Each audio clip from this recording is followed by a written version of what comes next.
Well,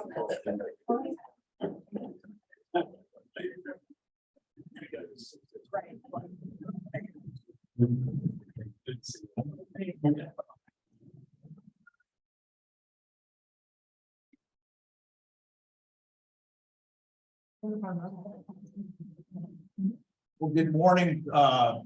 We have a pretty full house for those of you online here at Boulder, and we have 30 plus participants online, so we have a wonderful attendance today. Thanks for those of you that traveled far to get here. We appreciate your presence. We'll start this morning with the roll call, Laura, and then we'll open the door. I will remind you that this is these meetings are recorded. The recording is available on the website along with the material we'll talk about here shortly. We'll start roll call for statewide public safety communications council. Mike Linder, Here. Lee Sullivan. I'm here. Okay. Lisa Mitchell. Joshua Turns 20. Joe Briggs. Jeff Newton, Yes, I'm here. Derek Yeager. Okay, and the 911 Advisory Council, Rich Cowger, Yeah, I'm online with you. Dorothy Grimo, Yes, ma'am. Pat Roos. Kimberly Burdick. I'm here. I know Jenny's staff is gone, but we've got Bob Cochran in her place. Jeff Newton, Yes, here. Jeremy Burks. Scott Paul, Here. Tim Martindale, I'm here online. okay, Misty Cole. Mike Dodo, Here. Jeff Weiss, Here. Gary Evans, Here. Doug Columbic, Here. Bert Consul, Steve Lavin, Here. Gary McDonald. Here. For those of you online, there are some materials available online. We have a limit as to how much can be put on there. So if anybody online or here in Boulder needs a copy of the material we talk about today, let Laura or I know and we'll get back to you. On the back table over here is the material that we're going to talk about that we received in December when we spent 2 pretty rigorous days getting information from vendors on a consultant and what a next gen 911 program should look like. So that is all the material that we received. I do believe that Laura can speak more to this when we get to that. The pricing information from some vendors, they requested not to be there. They didn't want their competitors to see pricing. So we took that out, but short of that, all that information is present. So as far as the agenda, we've got 3 hours. We're going to try to stay on track and cover everything as best we can. We're sort of at a pivotal moment here moving forward after the legislature with an amended bill, some direction, and more importantly, authority to spend money and move forward with next gen 911, which I welcome. So we'll take care of public comment at the end of this meeting. I think as the chair, I just want to address a couple of things. It was an interesting session as we talked about our bill. We had vigorous debate. Representative Durham carried the bill. We had discussions about modification as it went between House and the Senate. It was interesting to see us coalesce and come to agreement on what's best for the state of Montana. I think Jeff had a late minute amendment that I sort of quite honestly swallowed hard and thought politically, this doesn't hurt us. It's not a problem. It didn't make it through. But the bottom line is, as we start out on this, I think, exciting venture is, number one, we're committed to conferring and taking the advice of the council back to the Attorney General as we make some important decisions in the coming year. You're gonna see a timeline from Quinn and Laura. But more importantly, if you've got questions, if you have material, we want your insight, we welcome it, and I mean that sincerely. So I think we're off to a good start. And again, I appreciate everybody's participation and the discussions we have sometimes as difficult as they were through the session. I think it helped us when here, we're in a better spot, so. Okay, all right, well, with that, let's move to the PSAP discussion and the distributions. Who's handling that? Yvonne? That's Quinn. Okay. Quinn, are you there online? Good morning, David. Can you hear me? We can hear you. Thanks, Quinn. Good morning, everyone. Wish I could be there with you today. Unfortunately, recovering from a bad case of the flu. And I was more than willing to attend the meeting in person today. And I talked with Laura about it yesterday because I certainly would love to share my misery with all of you. And she said, absolutely not. That's why we have this technology. I should stay home. So with that, if I do mute, it's because I'm having a coughing attack or something like that. So please bear with me. Okay, with that being said, we're going to look at what I would call the past. Of course, we're going to have a discussion later on in this meeting about next generation 911, which is, of course, the future that we're all going to. So when we look at now, after this last legislative session, if we look at the funding breakdown of the 911 fee, we have three primary programs.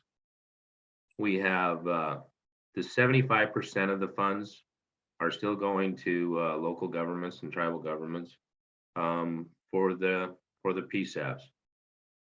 And then we broke the grant program up into two pieces, 7%, which will be specifically for wireless provider E911 cost recovery.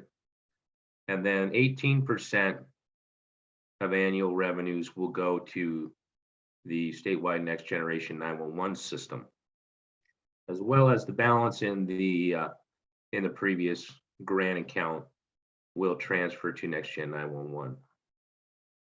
Well, we have a lot of work to do in the 75% funding, what we refer to as the PSAP program. And there was a lot of discussion internally at DOJ before the legislative session when we were considering the next gen 911 bill of what all should be included in it. And really, Alan and Alex, and Will Self, I think provided some critical direction in that they really wanted to move forward with a bill that was very simple and very specific to next gen 911, because it was critical that we get that bill passed so that we can move forward with next gen 911 while knowing that there's a lot of cleanup that needs to be done, in essence, modernizing the 75% program so that it's more in step with the direction we're going with next gen 911. With that being said, there's also some things in current law requirements that the department and the council do some updates, as an example, with the PSAP allocation process.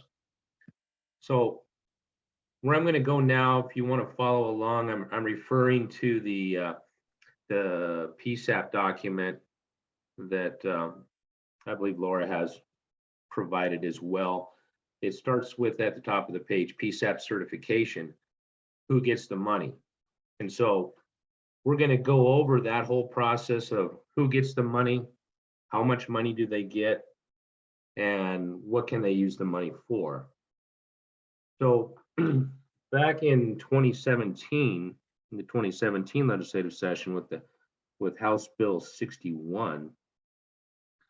What came out of that was a certification process when we went to implement the bill. And you'll see we're required in current law to adopt administrative rules for the process of identifying who gets the 75% money. So you can see in Administrative Rule 23.8.202, that is specifically a local or tribal government entity that hosts a PSAP. And there's primarily two things that they need to do to qualify. If you look at A and B, 1A and 1B. So 1B is first receives all emergency wireline and wireless voice calls. So of course, that's what we refer to as the primary PSAP. So the first cut, if you will, was only local or tribal governments that host a primary PSAP were eligible for certification, were eligible to receive the money. And then 1A is reference the minimum requirements that are in Montana Code 10.4.103. And you can see just down below there, number 2, a 911 system must include 24-hour communications facility, direct dispatch, facility equipped with at least 2 trunk hunting local access circuits, ANI and ALI. So of course, that's gonna all change in that next generation 911 environment. So we need to start working today, because I know this didn't make most of us internal to the department real happy that here the legislative session is over and we automatically have to start working for next session. But good news and bad news, the next legislative session is about 1.5 years away. And I would say a year from now, if there's going to be any legislative session or any legislative bill, there's going to be a cleanup bill. We need to have a bill draft that everybody is agreed upon at this point 1 year from now to address these issues. So then the next piece is on the next page is PSAP funding allocation, how much money? So once we determine the process of identifying which entities get the money, how much do they get? So there are a few council members that were on the previous council or involved in 911 prior to 2017. And so they're probably familiar or vaguely remember the convoluted, very complex process that was in law to determine what those percentages are. Now, I know MACO, MSPOA, really tried prior to the 2017 session in House Bill 61 to kind of come up with an agreed upon process to identify what the allocation percentages were. Hey, Quinn, Yeah, this is David. Let me just interrupt you for a moment. Your document is on my screen. Here in Boulder, Mike's walking around. There's a lot of people, if you don't have this, we can get you copies. I don't know how many we have available. I just want to make sure everybody has the sheet that you're referring to, because it's important information. So Okay. Let me just take a moment and see how many we might make photocopies of. is it on the website as well, Laura? It's in the Zoom link and I have it on the screen here, but it's not posted to our website yet. And it goes without saying, Need a copy, just raise your hand, we'll get your copies. Compliments of the Montana High School. yeah, and Thank you, Major. obviously everything that I'm referring to is in the Montana administrative rules as well as the Montana code. So We can provide direct links to the rules and the code if you want the full text. Don't want to get Major Barry just went to make copies. Go ahead. okay. And that kind of reminds me, I don't want to get too far into the weeds today about the specifics of the rules and the law. Mostly wanted to introduce this to everybody so that we can start working on it. So where I left off was how much. Excuse me, I got to get my document back up. Give me a quick second.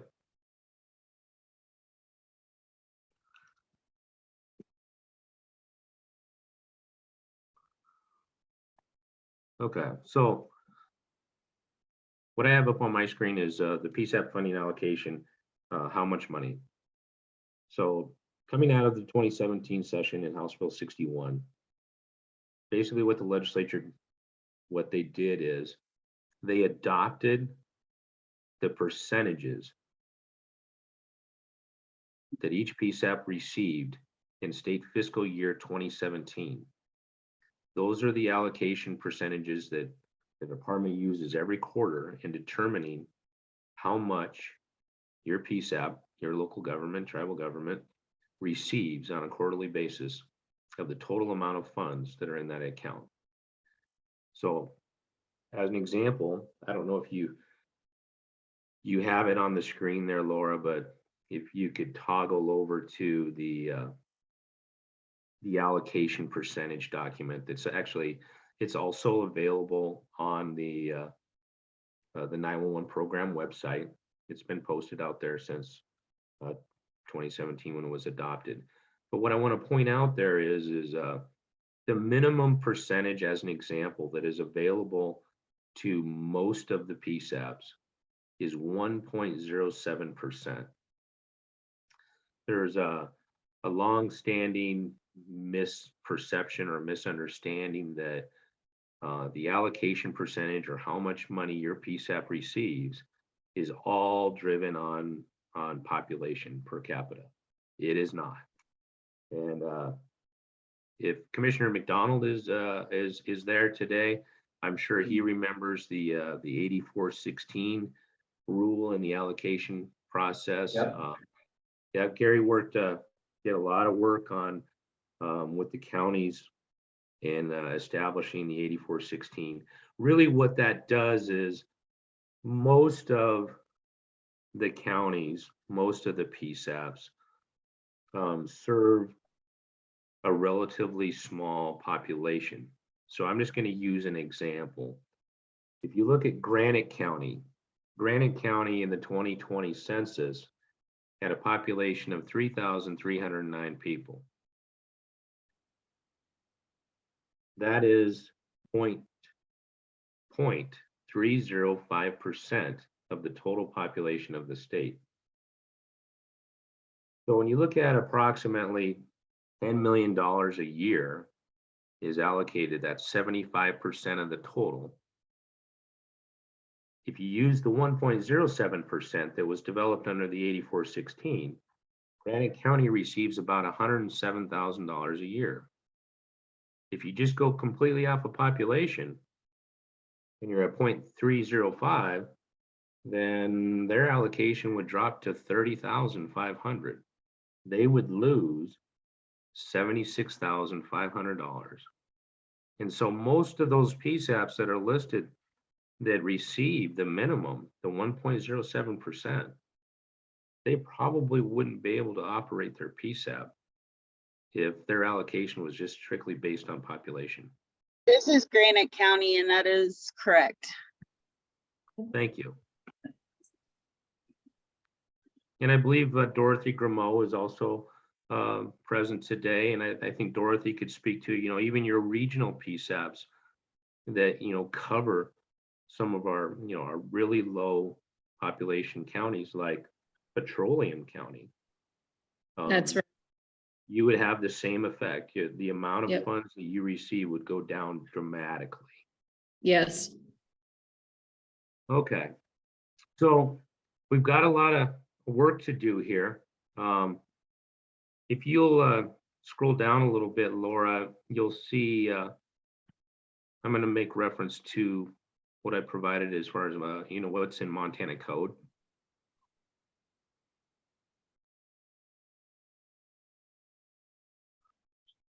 What I'm looking Which at is document? what's that? I'm back Which to the document? PSAP.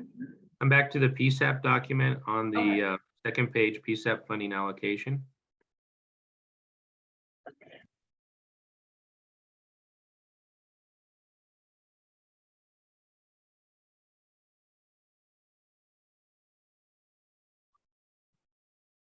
There's only one page that I have Clint, on that. Okay. Hold on just a sec.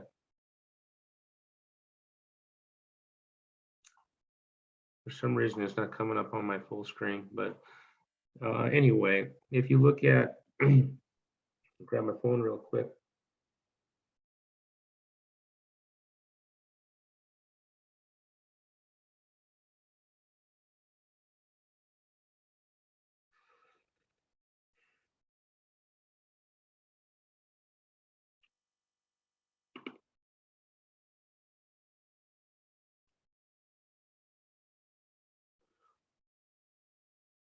I'm going to look at what is in current law in what the department is required to do in administrative rule. So I'm looking at, excuse me, 10.4.108 MCA section 3, which is before January 1, 2022, the department shall adopt rules for the allocation and distribution of funds. Okay.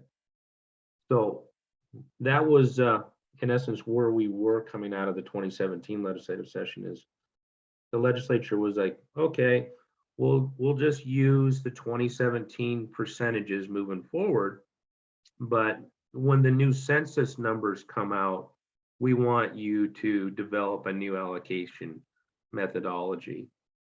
And of course, nobody anticipated COVID, and so there was a delay in the census. But of course, the census numbers are completed and are published now. And so now we need to move forward in developing a new allocation methodology. And current law includes some elements that it must include, which is under 3B1, 2, and 3, which is historic allocations provided, the population of the county, cities, and Indian reservations, and population trends and other factors. And I'm just going to point out just real quick before we move on to the next one. 3C is important for some legislators. I'm not bringing this up as this is the position of the department in any way, but you've got to know, and you've heard that there were some legislators back in 2017 that are still in the legislature that really do not want us to adopt an allocation methodology that encourages more PSAPs. That's what that clause is in there for, as far as the department's allocation may not distribute funds in a manner that discourages PSAPs from consolidating or combining. This is if I remember right, this is Senator Regier's amendment, and he's still very concerned about that. Okay, so then once we establish who gets the money, how much money they get, then the final piece is, well, what can you spend it for? Which is on the last page there. Yeah, thank you, Laura.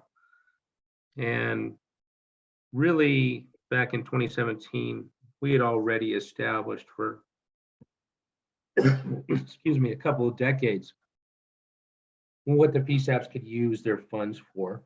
And that was established in our allowable uses sheet that many of you are very familiar with. Yeah, which is the other document that, I don't know if you handed out or has available, but of course, the allowable uses sheet is on the 911 program website, available to everybody. But we need to review that, because now that we're moving into the next generation 911 environment, and there's going to be a lot of things on that list that the Department of Justice will be providing through a vendor.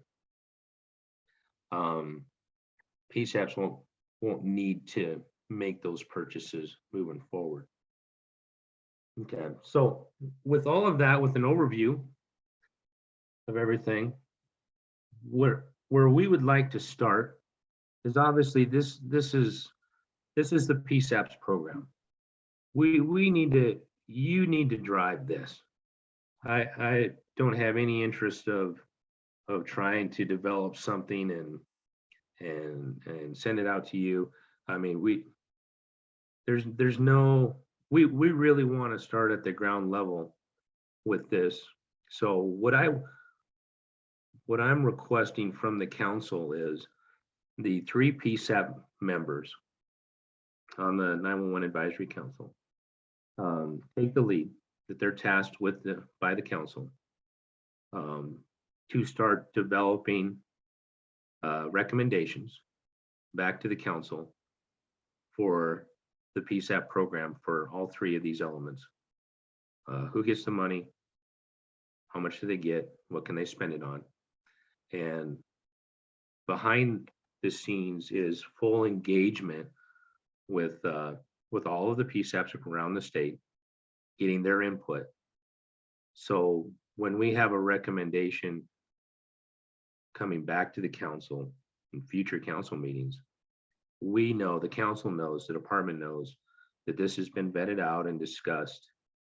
This is what the PSAPs want.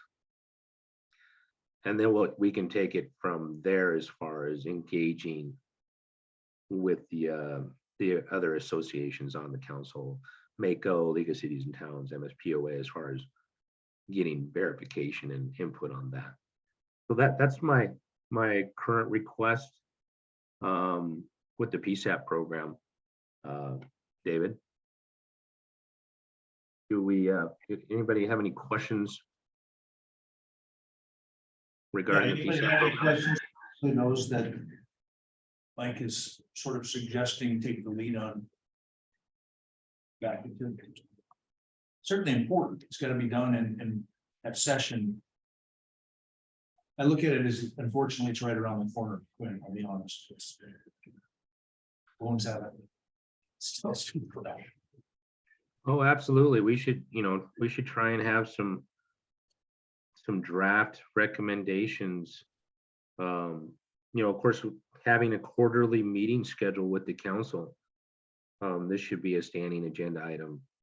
And like I said, hopefully from a year from now, everybody has an agreed upon. If we're going to make amendments to law, then we should have everybody have some agreed upon amendments, have agreed upon cleanup bill. Mr. Okay. Chairman, Yeah, go ahead. Jeff Price here, Quinn.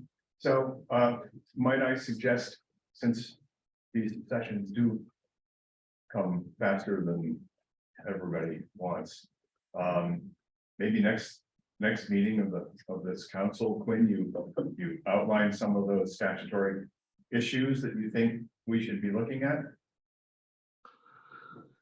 Well, thank you for the question, Jeff. So we would be getting ahead of ourselves at that point. And what I mean by that is, the first thing is we need to hear from the PSAPs.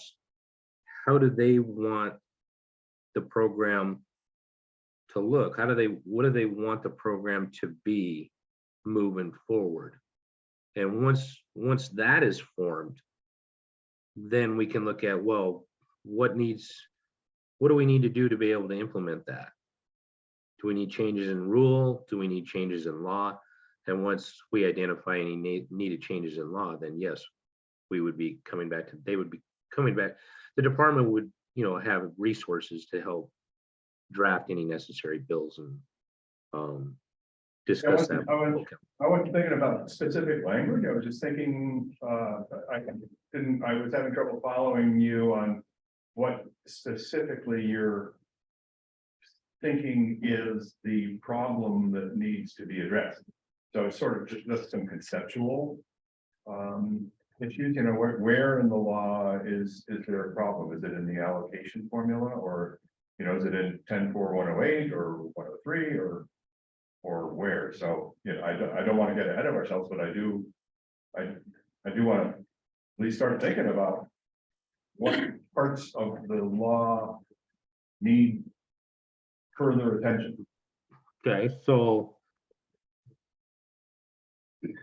I would say, starting with who gets the money, the certification process. So coming out of the 2017 legislature and implementation of House Bill 61. The stakeholders developed a 5-year certification process. So those certifications were done in 2018. So here in 2023, all of the certifications are due to expire. So first question is, the PSAPs are all happy with the certification process and the requirements for being a certified PSAP, identifying who gets the money. If they're comfortable with that old process moving forward, they don't need any changes, great. But we need to hear that from them. I don't want to make any assumptions or tell anybody that, hey, no, this is fine, it's working. Okay, so this is an opportunity to get their input. And number two, how much money do they get? Like I said, it's already established in state law that we have to update that allocation percentage. So let's get forward moving on that, developing a recommendation for what the allocation percentage could be. If we get into something where the preferred allocation methodology is in conflict with current law, well, then we need to amend the law so that we can implement the new allocation percentage as an example. And the final one, how much, what you can use the money for, that was part of the discussions. I think you may be aware or not, Jeff. I know that there was some discussions with MACO as an example, as far as, so if the Department of Justice, if the legislature is going to authorize us, to deploy and operate a statewide next-gen 911 system, then that's going to directly affect what, the PSAPs are spending their money on.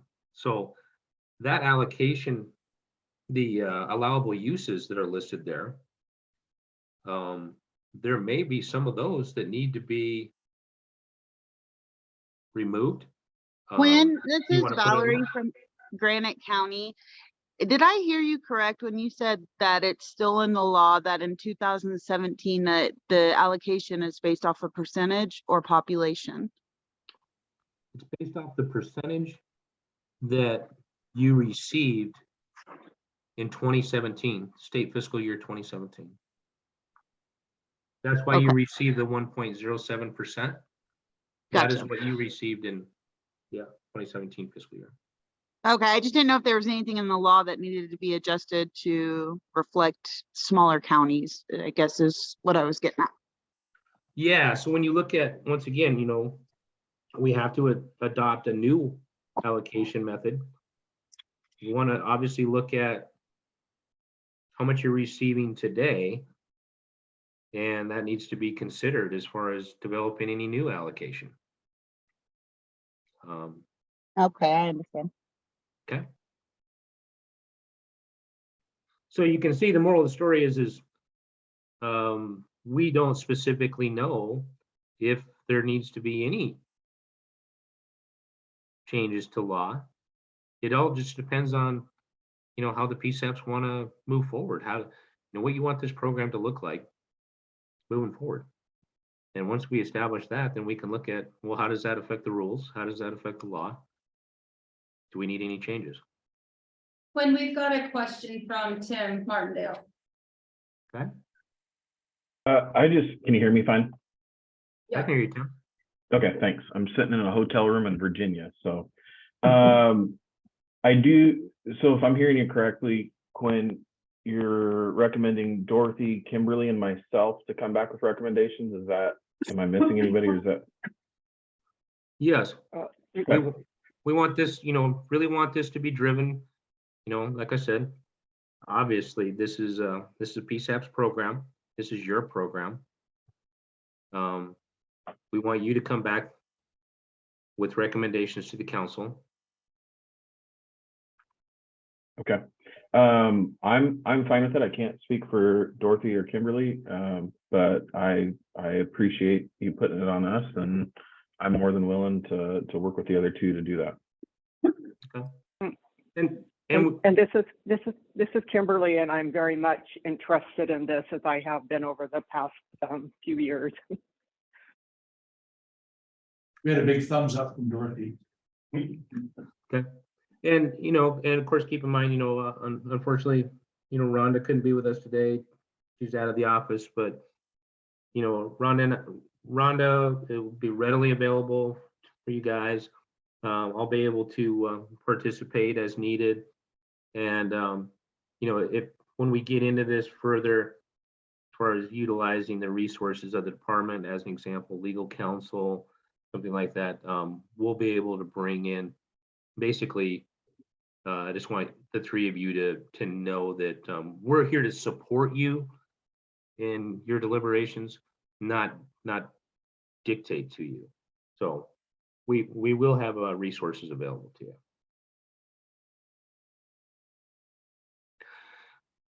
Okay, any other questions?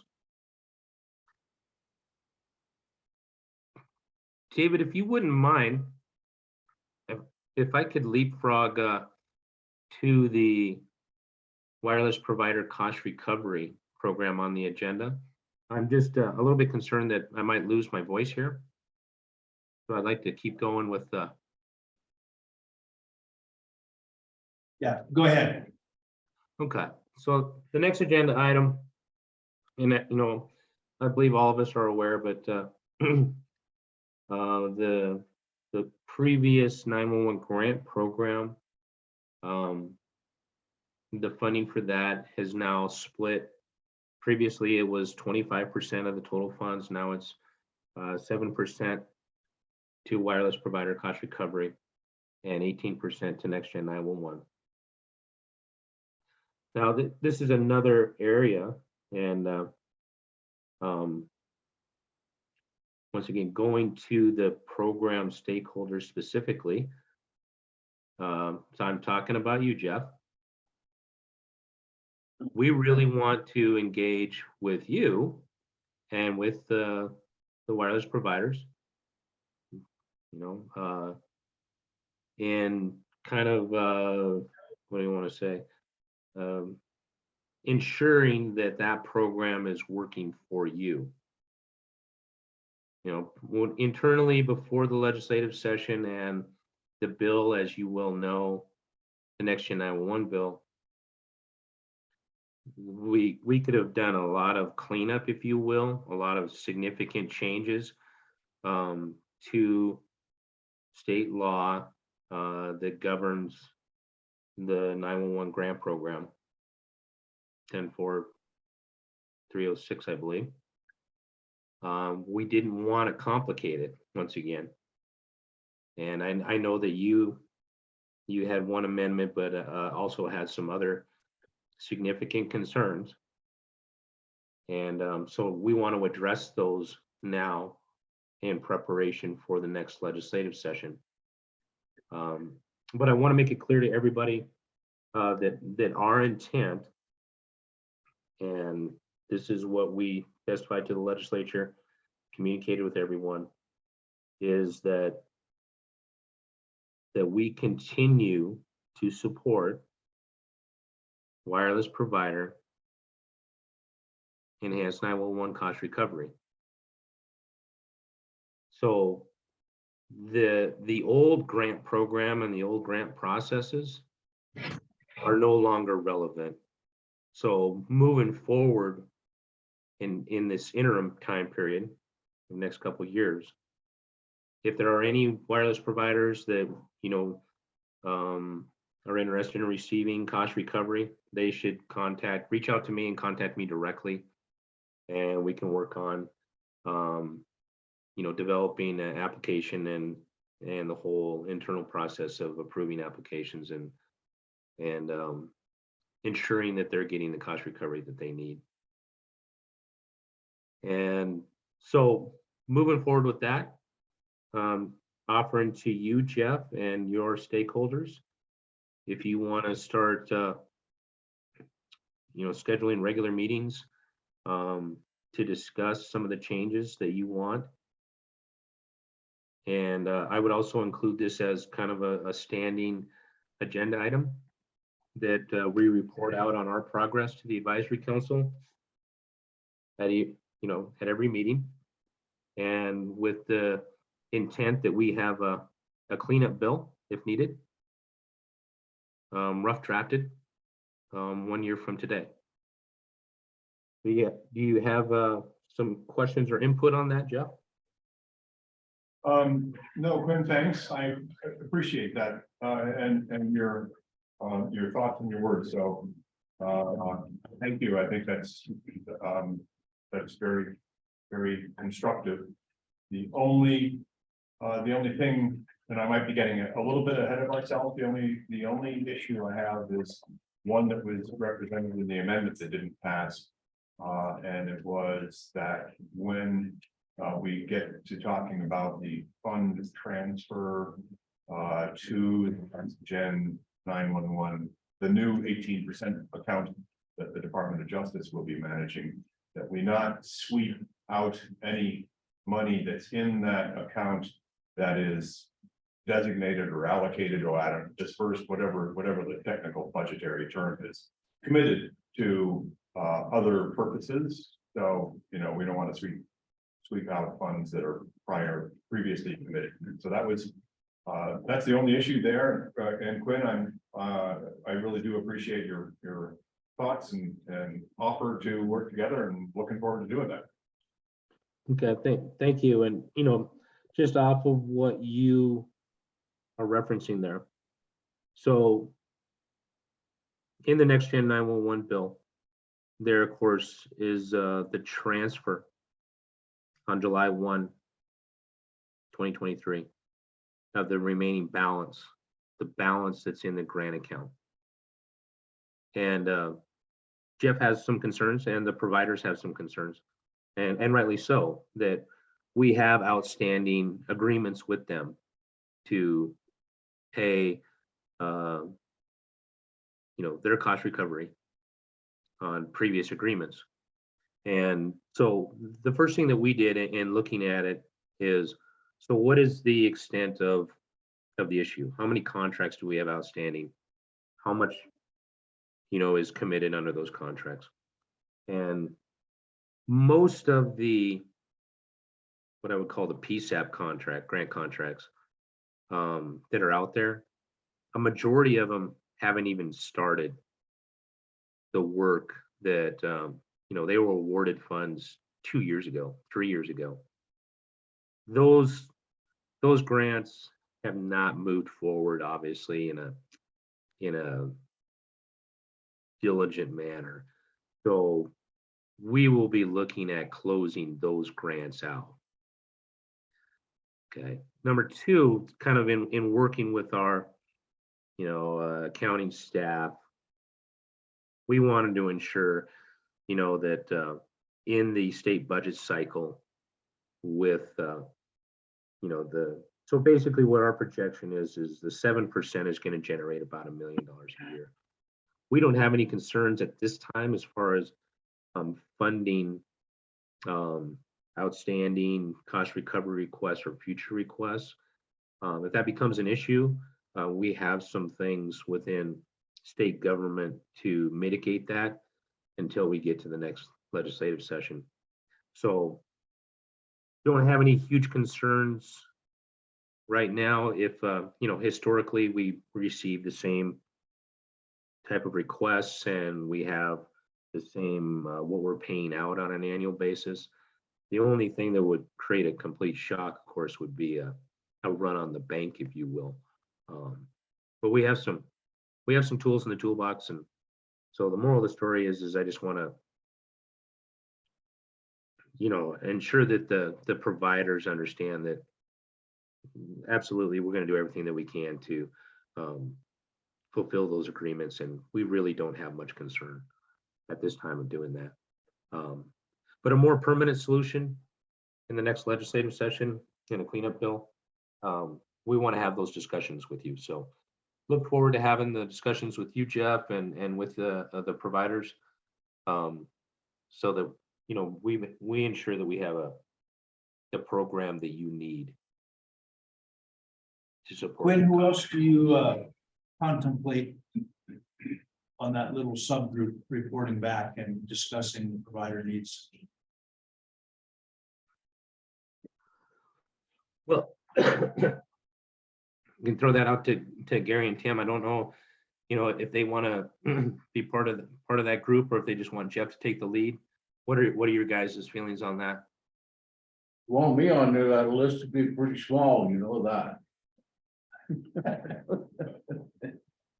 Anybody else that has an interest in, a vested interest in that? Hey Quinn, this is Scott Ball. I would like to sit on that also. That seems like you should be. Yeah, that sounds great, Scott. I don't, is there anyone else that's interested in participating in the cost recovery group?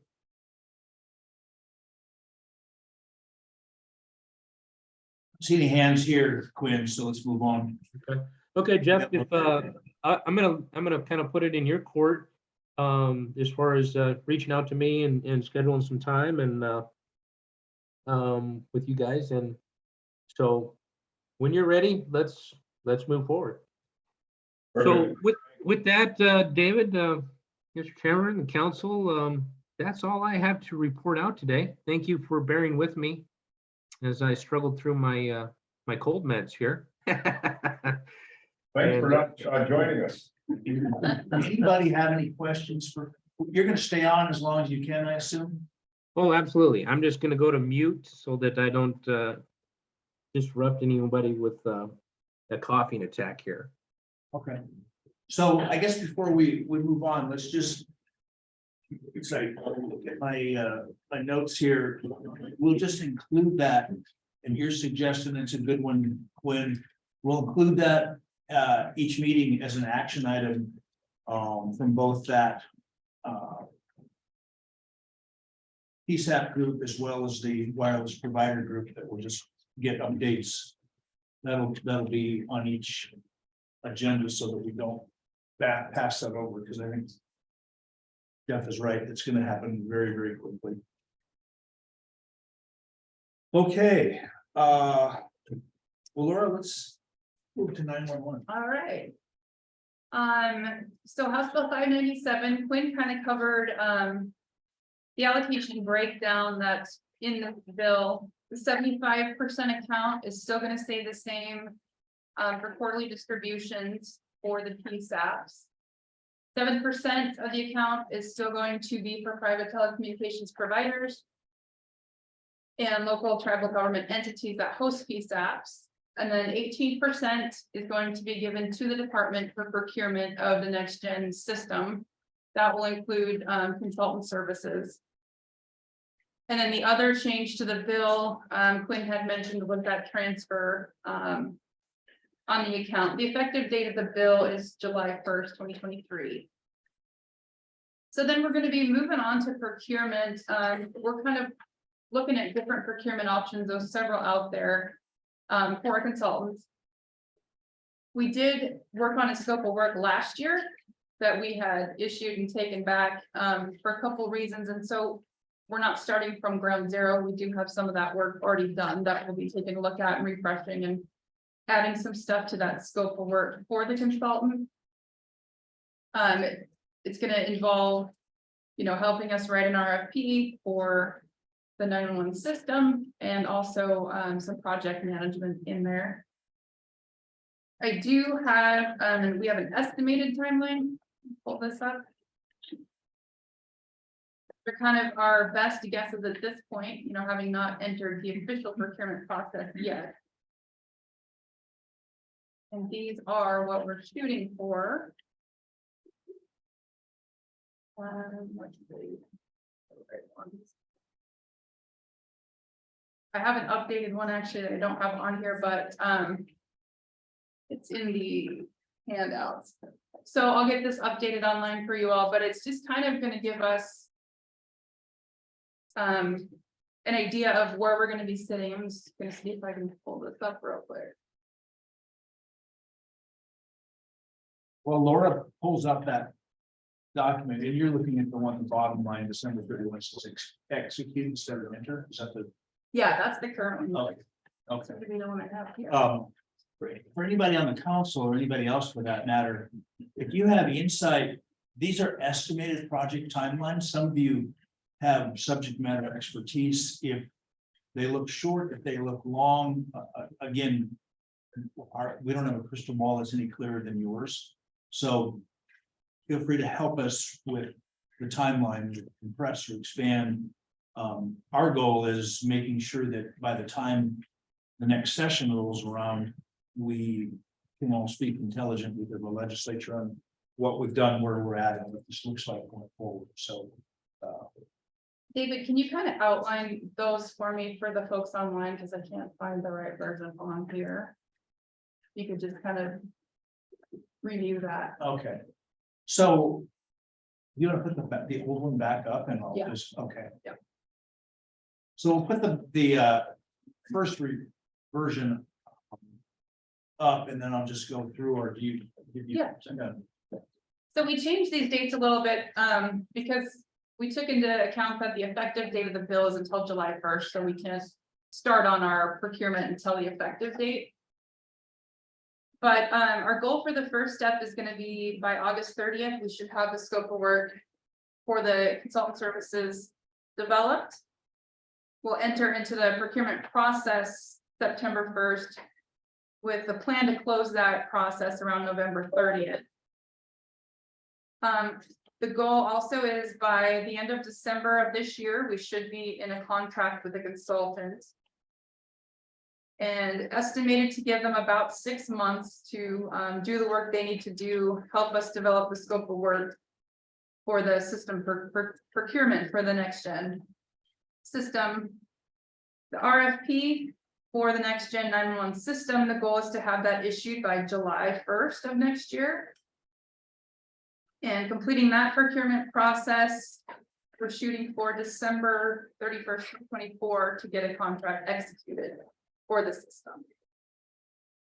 Anybody have any questions on that? Or questions on the bill generally, any of the legislation? Gary Evans, Visionet. So my biggest heartache with the overall timeline is probably is not a surprise to either Quinn or Mike or probably even you, David. We've talked about this before at a great conversation with the department in December. And one thing I'm trying to make sure to remind everyone of is my apprehension in our ability to keep things running with the existing core equipment, right? So select routers, they're very, very old. They've been manufactured discontinued for a long time. So those manufacturers are not supporting that equipment anymore.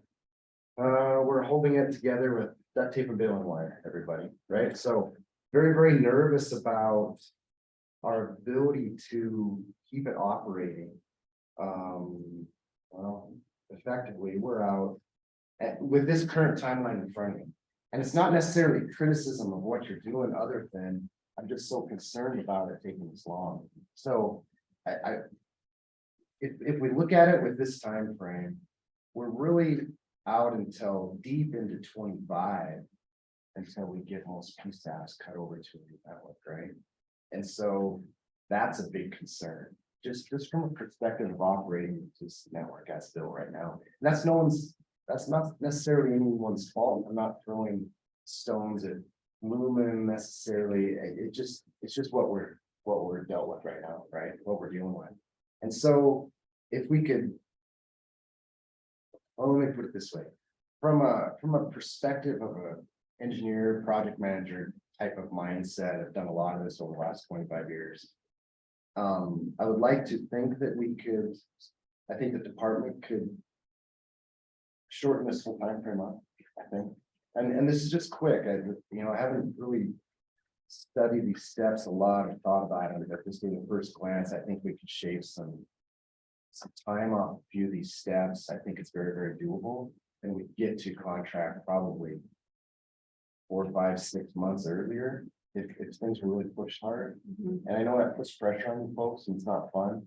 I've been in projects like this where we've felt the squeeze, and I didn't get the timeframes I necessarily wanted. Sometimes it's not, but that's the reality we're dealing with. And again, the only place I'm coming from is literally I'm really, really concerned that we'll have more trouble as time goes on keeping these things operational. And so it's not the SNet, it's not the network, it's those core functions, that old hardware. It's really switching them on the calls right now. The next gen network replaces that with the network right beside it effectively. And then we start transitioning counties and PSAP buildings to the new network. That takes a while, right? And that's a very, very big project with the whole state.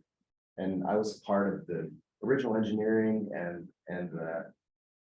the cutover process, if you will, back in 2005, when we put this network together that we're currently on. And so a lot of experience within our group doing that. And it's kind of a slow process. So if we started if the contract was executed, like I'm pointing out in 2024, we're deep into 25 at best. It's a long process to transition all the counties over. So we're probably even into 2026 before we got that project done, because it just takes a while. Even post-COVID, most things are back to normal, but we're still dealing with some lead time issues. We have a project within Visionaire right now. We're upgrading part of our fiber optic network. I know Scott, you deal with this too. We still have lead time issues from some vendors. So it's still tripping us up a bit to really execute in a timely fashion on building out large network. I just built one at Wilma High. Us and our shareholders, VisionNet, we built a 300 bank branch network across 14 states. So that's 300 bank branches. We have a lot of experience in building networks like this. We just pulled it off through COVID and finished up the last phase just recently. And so equipment timeframes are still tripping us up a bit. Other carriers building connectivity between carriers, which is important on this project. Things are still a little bit slower than they were pre-COVID. We're getting closer back to normal, but it'll trip us up in this time frame. So as you can tell, I'm real nervous about this. So if we can skinny this up a little bit, Quinn and Mike, I know you probably want to kick me on the table right now because it's not easy. But and we'll help with it. This is really important. So that's why I bring it up. Well, and I guess I do agree that women is old, and we maintain other networks right now, and to have those struggles with ordering equipment and having it manufactured and shipped, those are real concerns. But I think the department also needs to be careful. This is a big step, and we want to do it right. So if you can help us identify the places where you think we could shave time off the schedule, I'd appreciate your input there. Gary, I'll share with you very frankly that to me, this moves at the speed of government. But again, I'm not a project manager. I haven't done, I have to listen to you and Quinn and experts. I would welcome ways to compress this because I do not want to see us standing in front of the legislature in 2025 and they're going, this is all you've done. That's my big fear. And you're right, equipment's old. I mean, Quinn, when he brought me up to speed, I learned about all this old, these routers, these switches, and pretty soon we're going to be using tin cans to repair things. So anybody that has that expertise, you will be heard. I want to see this compressed. I really do. But I don't want to see us jump in ill-equipped either. Right. It's a balance. It's sometimes a tricky balance. David, this is Quinn. Can I comment? Yeah, go ahead. So Gary, thank you for your comments and yes, exactly what David said, the timeline that you have in front of you, obviously, isn't the project. It's not a project timeline. This is all pre-project.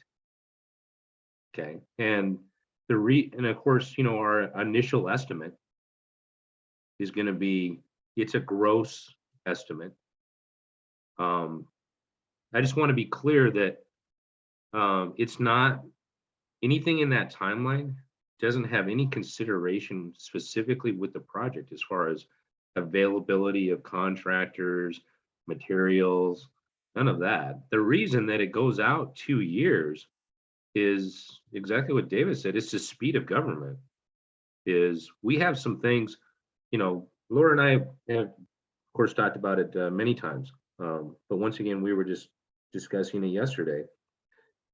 We, of course, need to focus on the things that are under our control as far as getting those done and getting them done in a timely manner. So the first thing for us, for the Department of Justice, is everybody needs to keep in mind that the Department of Justice doesn't manage these kind of systems. This is a unique project. We don't, reason I'm mentioning that is we don't have the staff, the people in the Department of Justice to do this project. So the first thing with hiring the consultant, I think the perception is that, well, you need to hire the consultant so that you can do some planning activities with the PSAP, or you need, you know, sure, there's going to be some design work there, but a lot of that information has already been collected. Where I'm going is it's critical that we hire a consultant, because we have right now ground zero of the project. Do we have the capabilities to manage the project, implement the project successfully, and operate the system? No, we don't have the staff, we don't have the human resources. So rather than going through, number one, that's politically wouldn't be acceptable to us to request a bunch of FTEs and hire a bunch of people. That would take much longer than to go out and hire a consultant. And so we're outsourcing. So the first thing that we need is that consultant. They will be our technical team. They will be our project management, and they will be doing all the way, you know, through the pre-procurement process, the procurement process, and the implementation of the system.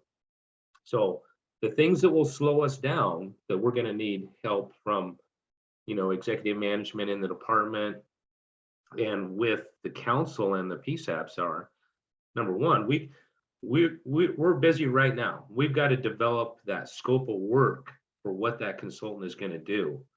And so then the next question internal to state government is, how can we procure that? And we're bound by state procurement law. And what we're going to determine once we have our scope of work is, how can we do that? Can we do a sole source? Do we have to go out for a competitive RFP? Can we have an abbreviated procurement process for consultant services? Can we go off of, you know, pre-approved contractors list as an example? We need to look at every single one of those so that we can effectively, you know, shorten that timeline and get that consultant on board.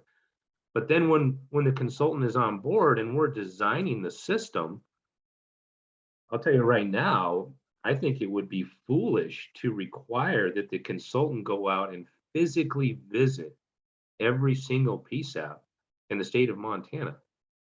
We have a huge state. There's no reason to do that. So, I mean, obviously there's going to be engagement, but we'll have remote meetings and discussions with that. So then finally, when we get into, you know, with the contractor itself, you know, we're going to have to develop that procurement methodology as well as the contract with the vendor that provides incentives for them to get the project done as soon as possible. I would say in doing that, the other things that will probably slow it down the most is just the coordination between the providers and probably the legal environment, regulatory environment. Those are some things that we don't know that we've seen in other states that have delayed these next gen 911 deployments for years. So when we get to that point, we're really going to need your help and the provider's help in your community to ensure that we can implement the new network as quickly as possible. So we're working on it. We're well aware of it. I will assure you that Laura and I we're working on it every day. And if anything that needs to be done, any of our tasking, we'll get it done as soon as possible. But you have to realize that there are some things that are not under our control, like state procurement law.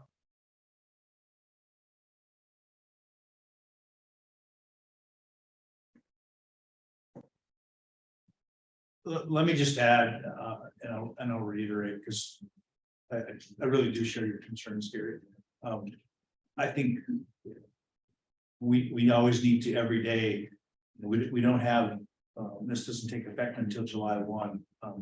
We can start developing the scope of work next week. My goal is going to be every one of these timelines, how do we push it shorter, move the schedule up?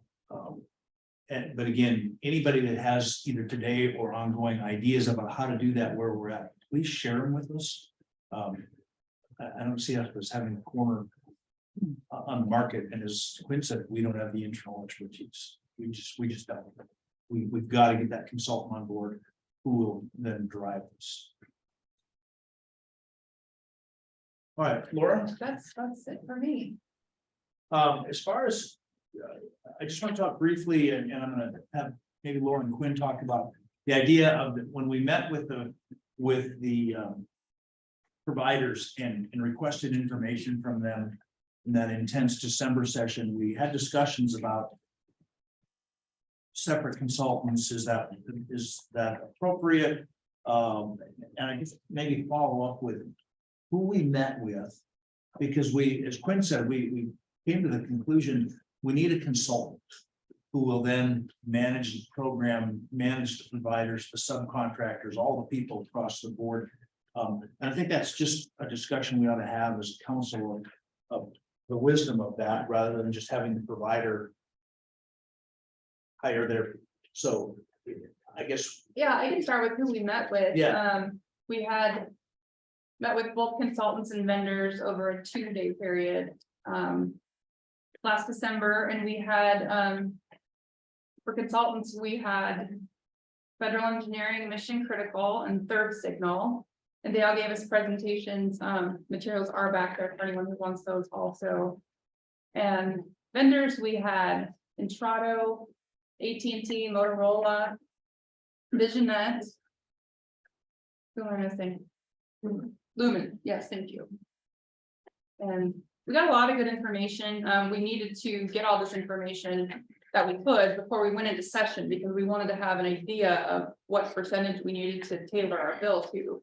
So we needed to get some kind of rough cost estimates from all the vendors, so we could tell the legislature we've researched this is what we're coming up with.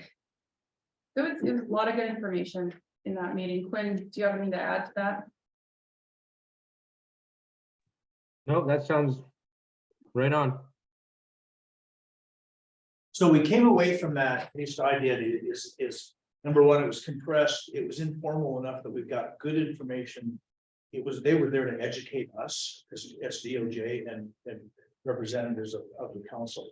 And the whole idea of having the consultant manage the program, advise us, make sure that everybody's on task, to me was very important. So as I look at the timeline, I think the sooner we get a consultant on board to tell us how to do this, the more likely it is that we'll be efficient in compressing this timeline, if that makes sense, Gary.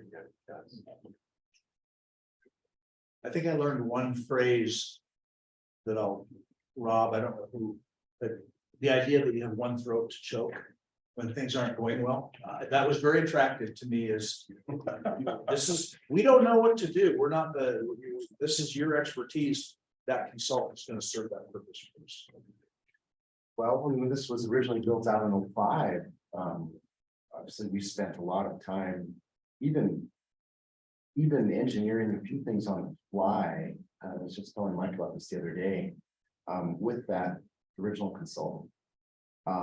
Dave Boyce was heading that all up, very intelligent guy, and that whole process worked really well.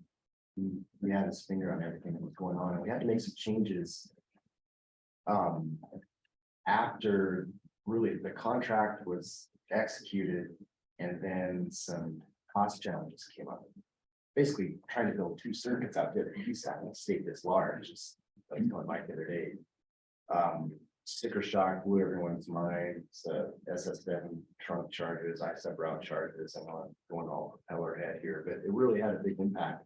And we started making engineering changes on the fly at the same time. And all 3 of those entities, we were a subcontractor, of course, under Centritel. And then the consultant was heavily involved in all those processes. Was a great help.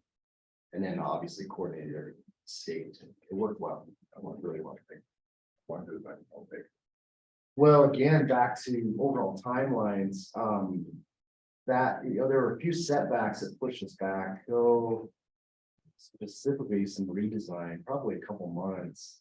But after that, it was everyone was really pushing hard. There was a lot of 6-7 day a week work weeks, 90, 100-hour weeks getting things built, because we took a timeline like this, like Quinn said, this is pre-project, this timeline in front of me, it's got me so nervous because that just gets us the contract. And then what I'm talking about here with this example was after contract execution, and that was project build out itself. And there was a lot of pressure, and that wasn't driven by such, how should I say, almost existential issues we have right now, which is equipment failure at the core. So back then it was driven by just everyone wanted to roll this out fast because it enhanced 911 that we were bringing to the table. And back then everything in the state was basic 911, no location ability, right? And so that was one of the primary drivers. So it was go, go, go, go. But Jeff, to your question, it still took a long time. We worked on it for 5 years, still bringing counties on. Some of them just waited to see how things went before they signed up. It was a slightly different situation in a way.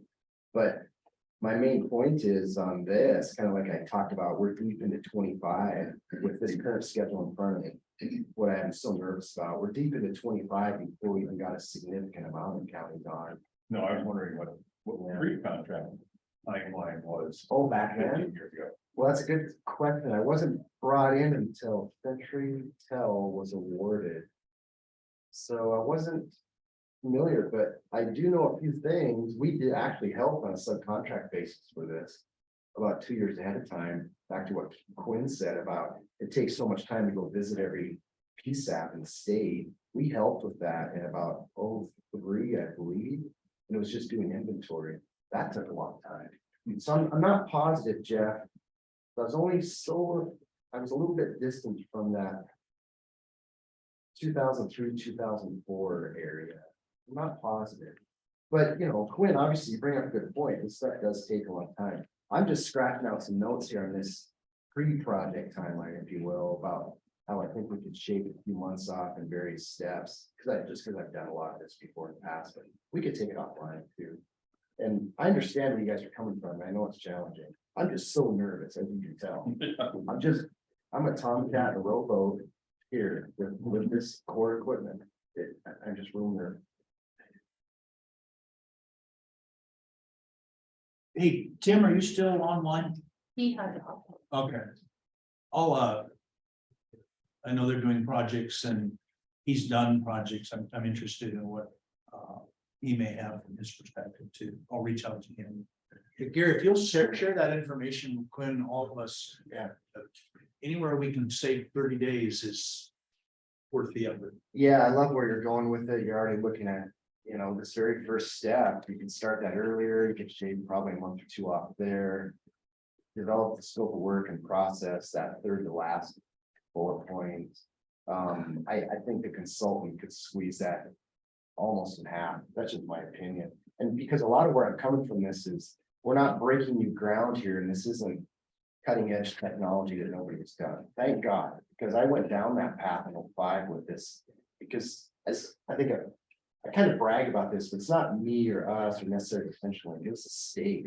And we had some very, very good people involved, just like you have now. Back then, they were different folks from the state's perspective, and they had a lot of foresight also. And we built the first 911 network in North America, that was voice over IP, right? So back in 05, 04, when it was being planned out, that was new technology. That's one of the things that tripped us up. It took some design work to make it all pan out how we wanted, how we needed to with IP, right? So that's how when we built that first is really what it was, ESNet.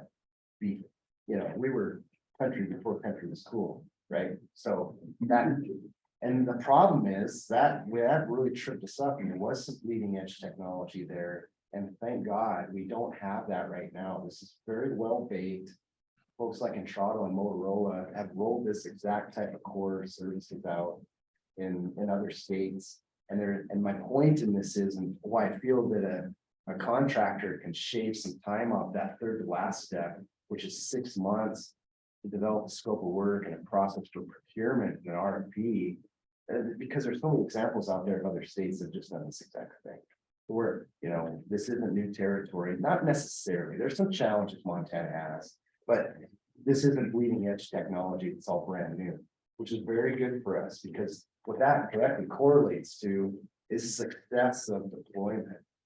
We had a lot of struggles in deployment because we're trying to make this new technology work over little small circuits, because they couldn't afford big fat circuits to every county, because it's very expensive in Montana. We're so rural, right? So that trips us all out. We had to hit the drawing board with several things. Go back to the drawing board and need it redesigned. So yeah, I feel we can. The contract, you know, contractor, the actual consultant, their speed to RFP, I believe, is way faster than what's listed here, because there's good examples out there. They don't have to reinvent the wheel. And then at the last one also, I feel that between RFP and contract execution, I feel that could be shaved way down from 6 months also. But I'm probably looking at this a little bit idealistic, and I definitely understand I'm biased somewhere. I think your point is well taken. This is not reinventing the wheel, no, which, you know, I think the sooner we get a consultant on and put the burden on them to make this happen. We can just, we go to Hancock and look at their example. It's just a lot to learn.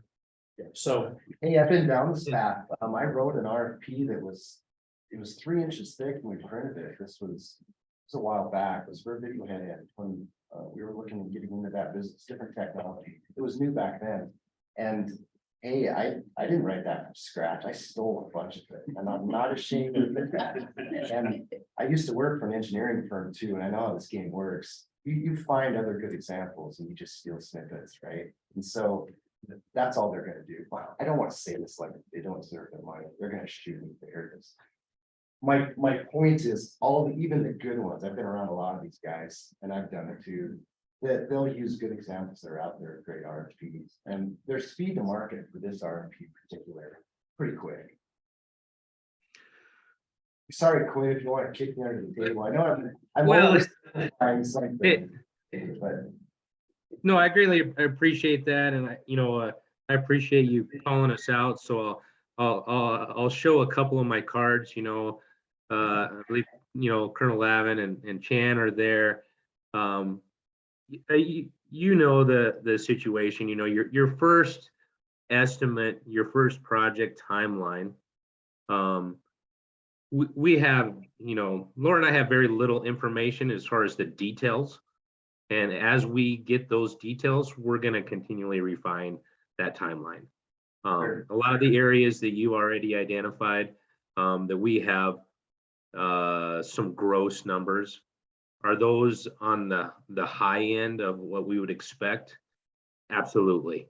So, but you know this, I mean, we're not gonna put something out here initially and set an expectation that we can't fulfill. So, you know, this first timeline is, you know, it's a gross estimate, and it, you know, we feel obviously very comfortable that we would be able to fulfill that. Now, with that being said, absolutely, we're gonna look at how we can aggressively shorten it as much as possible. And exactly what you said, I think the biggest huge benefit that we have today compared to 15 years ago, as you well know, you know, Montana was the first state 15 years ago. We're in the middle of the pack this year. And we've already reached out to our counterparts in similar states, if you want to call them the flyover states. In our, you know, the presentation from the vendors and the consultants, that was a big question of ours is, you know, tell us about your experience. And all the vendors and the consultants have, they have a wealth of experience now. And, you know, how do you learn, you know, to make a project successful and fast track? That's all experience out of doing it in other states. And we have that now. So I'm pretty happy with that. I think the vendor community is ready to go. I think there's a lot of good experience out there. And I think the consultants are as well. So rest assured, I believe that we can shorten that timeline, and we're going to meet that goal. And, you know, so don't worry that we think that it's going to take that long. We think that it's going to take less time. We're just, and we talked about it, in fact, we talked about it once again yesterday. We plan on, of course, on every council meeting moving forward, that this will be obviously a standing agenda item, and we will report out the progress that we've made so that we can track that timeline, manage the project. And if there's any, if we need input from the council in the interim, because we have pre-scheduled quarterly meetings. The other thing that we talked about, if we run into a decision point where we need advisement from the council in between the quarters, we're going to request a specific short meeting to address that individually. Perfect. So, yep, everybody's on board. We're ready to go and be aggressive. And Laura, do you have anything to add to that? No, I don't. I don't like dragging my feet and won't as project manager on this, if that makes you feel any better. All right, I think I want to make sure people have had an opportunity to review either what's online or in the back from the people that we talked with.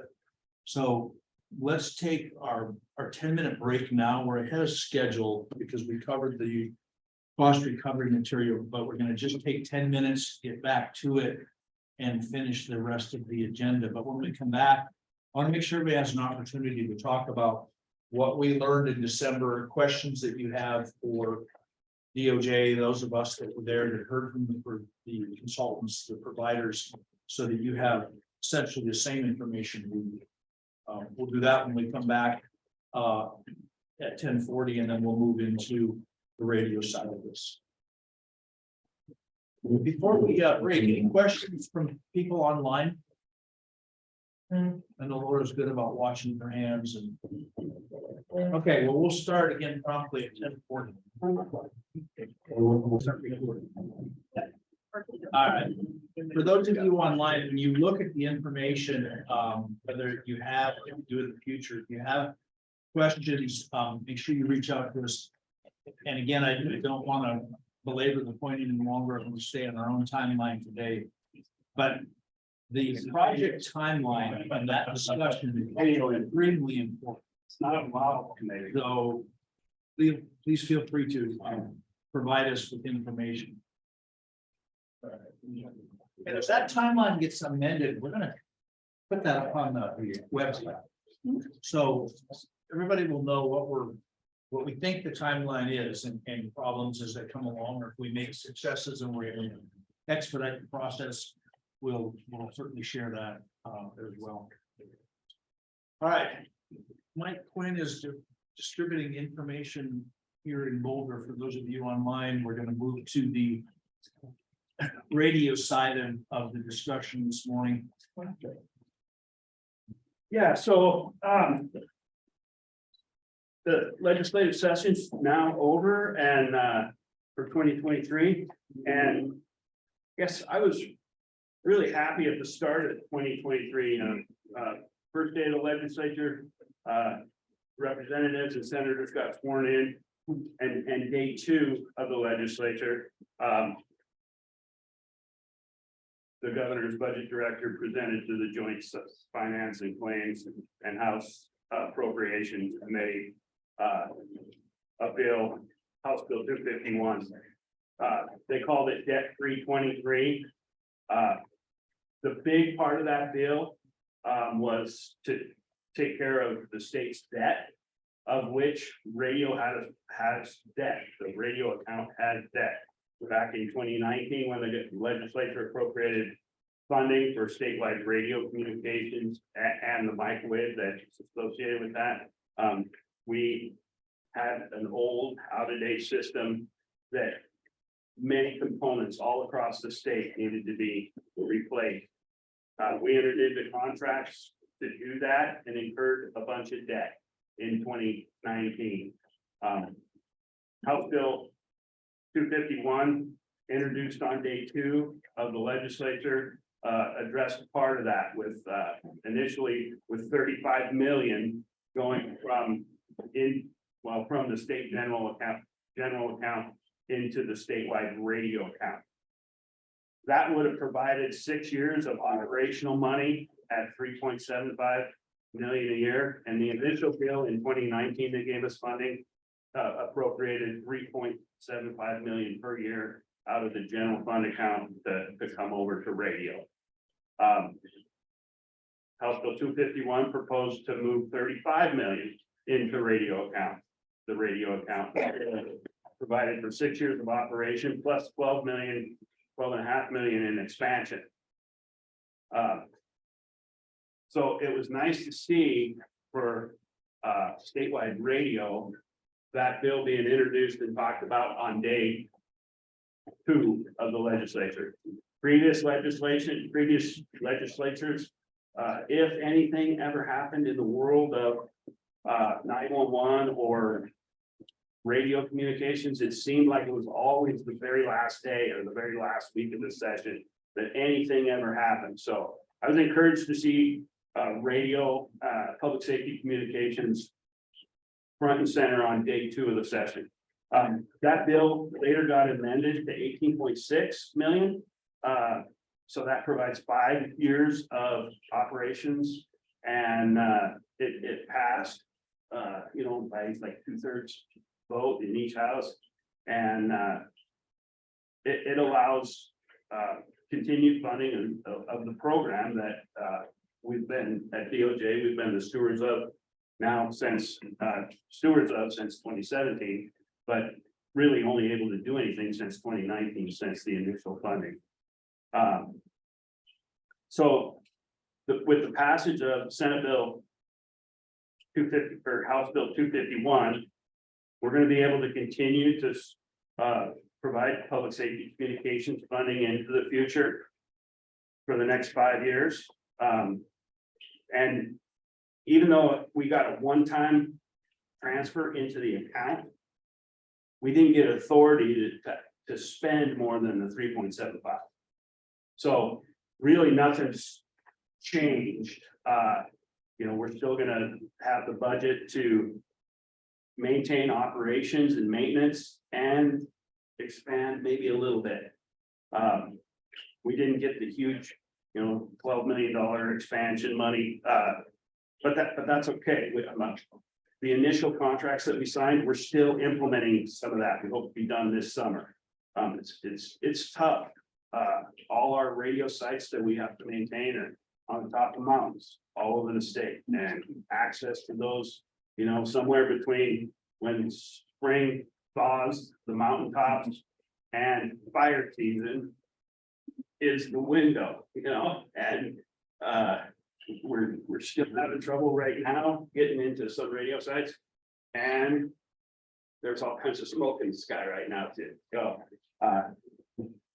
the bill though will allow us to continue to upgrade and maintain and complete the contracts we're already under obligation for.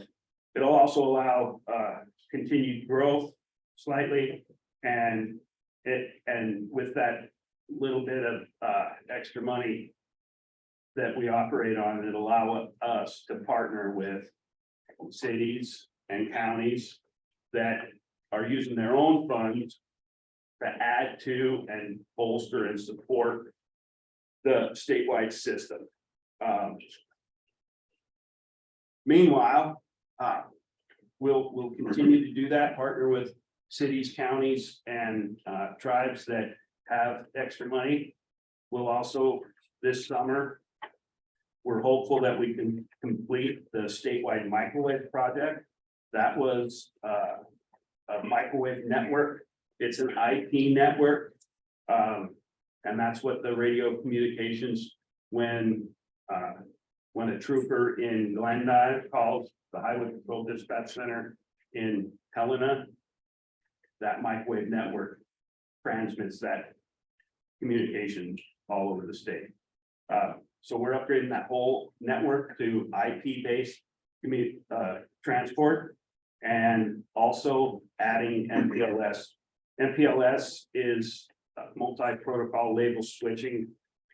But basically what it does is it detects a problem in the network, and it will route that communication around and still deliver that communication where it needs to go. And it does that automatically without any physical input. It automatically detects and reroutes communication. So if the trooper in Glendive if there's a problem up near Havre on the High Line with that communication pipeline, they can switch it and go down through Billings and Bozeman and come to Helena. So reroutes that communication pipeline. Both those projects we hope to be like 90% complete at the end of this summer. And we're going to continue to work with counties and cities to implement locally funded investments like the Roosevelt project. The city of Billings has a big project to bring their dispatch center online and outfit all their responders with radios capable of that statewide communication. Also going to work with Bighorn County. They have a dispatch project in the works. We have statewide, we have radio communications in the Pryor area, and their dispatch centers in Hardin, and they have trouble communicating with folks in Pryor. So joining the statewide system will allow them to communicate between Pryor and the 911 center in Hardin. So we look forward to working with those types of agencies that are investing their own money in the statewide system to the benefit of all city, county, state, and tribe. I also have a trip planned in next month, Wyoming. As I said, this current legislation didn't give us a whole bunch of money to build a bunch of towers, and it's the map. We've got coverage in the shaded areas there. There's a whole lot of areas that we don't have towers built for statewide operations. So I'm planning a trip to Wyoming. Wyoming has towers along the border, and I'm looking to link to the Wyoming system, but we don't have to build our own Montana towers near the border. We can link to a Wyoming tower and then link those two systems together, and that'll provide coverage, radio coverage for responders in Montana without building towers, by using Wyoming's towers. And by linking with them, they'll be able to do the same to us. The link to whatever powers we have in state. So that's kind of what happened with the legislature. And really, it's not gonna affect our operations. We need to build that money, but we do have money to continue operating and do as we have for the last few years. The only other thing I had to present is the document in several pages. It's statewide radio use statistics. The first page talks about calls. Each radio call, and a call can consist of multiple talks, pushing the button on the radio. Sheriff Linder, you got a copy? Sheriff Linder would then say, yes, I do. That's multiple push to talks. And as long as those push to talks are within 3 seconds, his to mine, that's continues, that's one call. So if there's back and forth 8 times in a row with less than a 3-second break, that's one call. So the statistics refer to calls, not how many times the button was pushed, but small conversations. The system transports trunk radio calls. That's the smart system. That's the statewide system where you can talk state from, hundreds of miles away using multiple towers or using every asset that the state has, trunk radio. But the system also supports conventional radio to transport calls. So supporting both conventional radio and trunk radio, you see the statistics. Right now we're up from 2020, supporting 13 million conventional calls per year and 24 million trunk radio calls per year. And then for the statistics, I focused mainly on the trunk calls per year. So I put in 2020 data, 2021 data, and 2022 data. So you can see a trend over a period of 3 years. The first group of 3 is total active calls by month. And you can see the radio traffic over the course of a year, month by month. Doesn't vary too much, but you can see noticeable peaks in the summer. And that's to be expected with way more people in the summer coming to Montana to enjoy what Montana has to offer. Hence more people in the state, more calls. And it maintains pretty steady throughout the year, but then year to year, you can see increases in use of the statewide system. The next group of 3 shows the statewide top groups and who uses the top groups the most and the number of calls per top group. And the top groups are listed on the very bottom, and it's kind of a code there. And generally the code, the first number in the code is the county number. So the first group for the 2020 side is 2, so that's Cascade, and then GFPD, that's Great Falls PD in Cascade County. So you can see, and then 66 is the code for a state entity like MHP, Highway Patrol, or MWP, Montana Women's Prison, or so you can see what county, and then the next group is identifies whether that's Sheriff's Office, SO, PD, Police Department, EMS. So you can kind of see who is using the system the most, and that's kind of what you'd expect. Great Falls is a bigger town, it has more officers than the smaller towns, but it just gives you kind of an overview of who's using the system. And then year to year, you might notice that in 2020, the women's prison, they weren't on the statewide system. But in 2022, you can see they're number 2 in the state as far as use of the statewide radio system. So that's communications inside their facility. So before 2022, they didn't have access to that system, and now it's their main means of communication inside the prison. The next set of 3 is the statistics for dispatch center use and the most active dispatch centers across the state. You can see in 2020, Silver Bow County barely used the system at all. Why? It wasn't installed properly. It was failing, and prior to the funding for the state in 2019, there was no ability for them to fix the problems that they had in that county.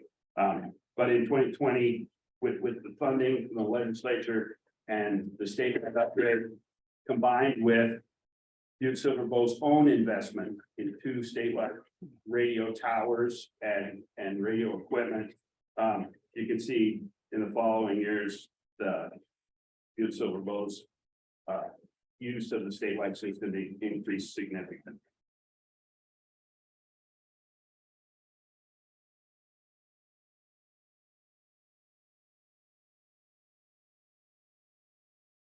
So, just looking at the trends, since the 2019 legislature decided to fund public safety communications, and with the work that has been done, both, here at the Department of Justice and my team that operates and maintains that stuff, as well as partnering with the different counties and stuff. City of Billings made a significant investment recently. County of Yellowstone made a significant investment in their dispatch center a couple years ago. I think the statewide radio system is becoming more and more of an asset to more and more citizens of Montana. And it's not just highway patrol, not just law enforcement, it's EMS, it's fire, it's military, it's even public works in some areas, and even school systems, school buses have used this statewide system. So I think it's all encompassing, and it's not specific to the state, and not specific to the highway patrol either. Statewide now, there's 13,000 users in all branches, fire, EMS, police, law enforcement. 13,000 users of this statewide system. There's only about 250 state troopers in each of them have 2 radios. So it's not, we run it at the DOJ level, statewide, but there's way more benefit to cities and counties, tribes, and other entities than there is in the state patrol. That's about all I have on the statistics. You don't want to get into a whole bunch of statistics, right? More bloods. But if anybody has any questions about the statewide system, the radio system, the microwave system, or the MPLS system that we're installing, I'd be glad to answer those. With MPLS on the radio side of things, it's my hope that in the future with Next Gen 911, we'll be able to link that statewide microwave radio network to the statewide Next Gen 911 network. and back each other up on transport, make the radio system way more resilient and impenetrable from an outage, and also serve those same dispatch centers with an alternative to a wire or a fiber connection in case the fiber, something happened to the fiber, like the legacy routers break, you know. So looking forward to, working with Next Gen 911 to make those connections happen, to make both systems more resilient and impenetrable from disruption. Mike, we have the MSPOA conference coming up in June, and I'd invite you to come up and present these potentially, because I think this is, it's important to see just in a little short time how much we've used it. And the city isn't even on it yet, and we're starting to come up the ranks, they're just using it, and not even all of our vehicles are on there, so. I think counties that are gonna be at the meeting and stuff, it'd be important to provide this information to the board and to the members. I appreciate that invitation. I'll be there. Any questions online for Mike? It's good, Mike. Thank you for this.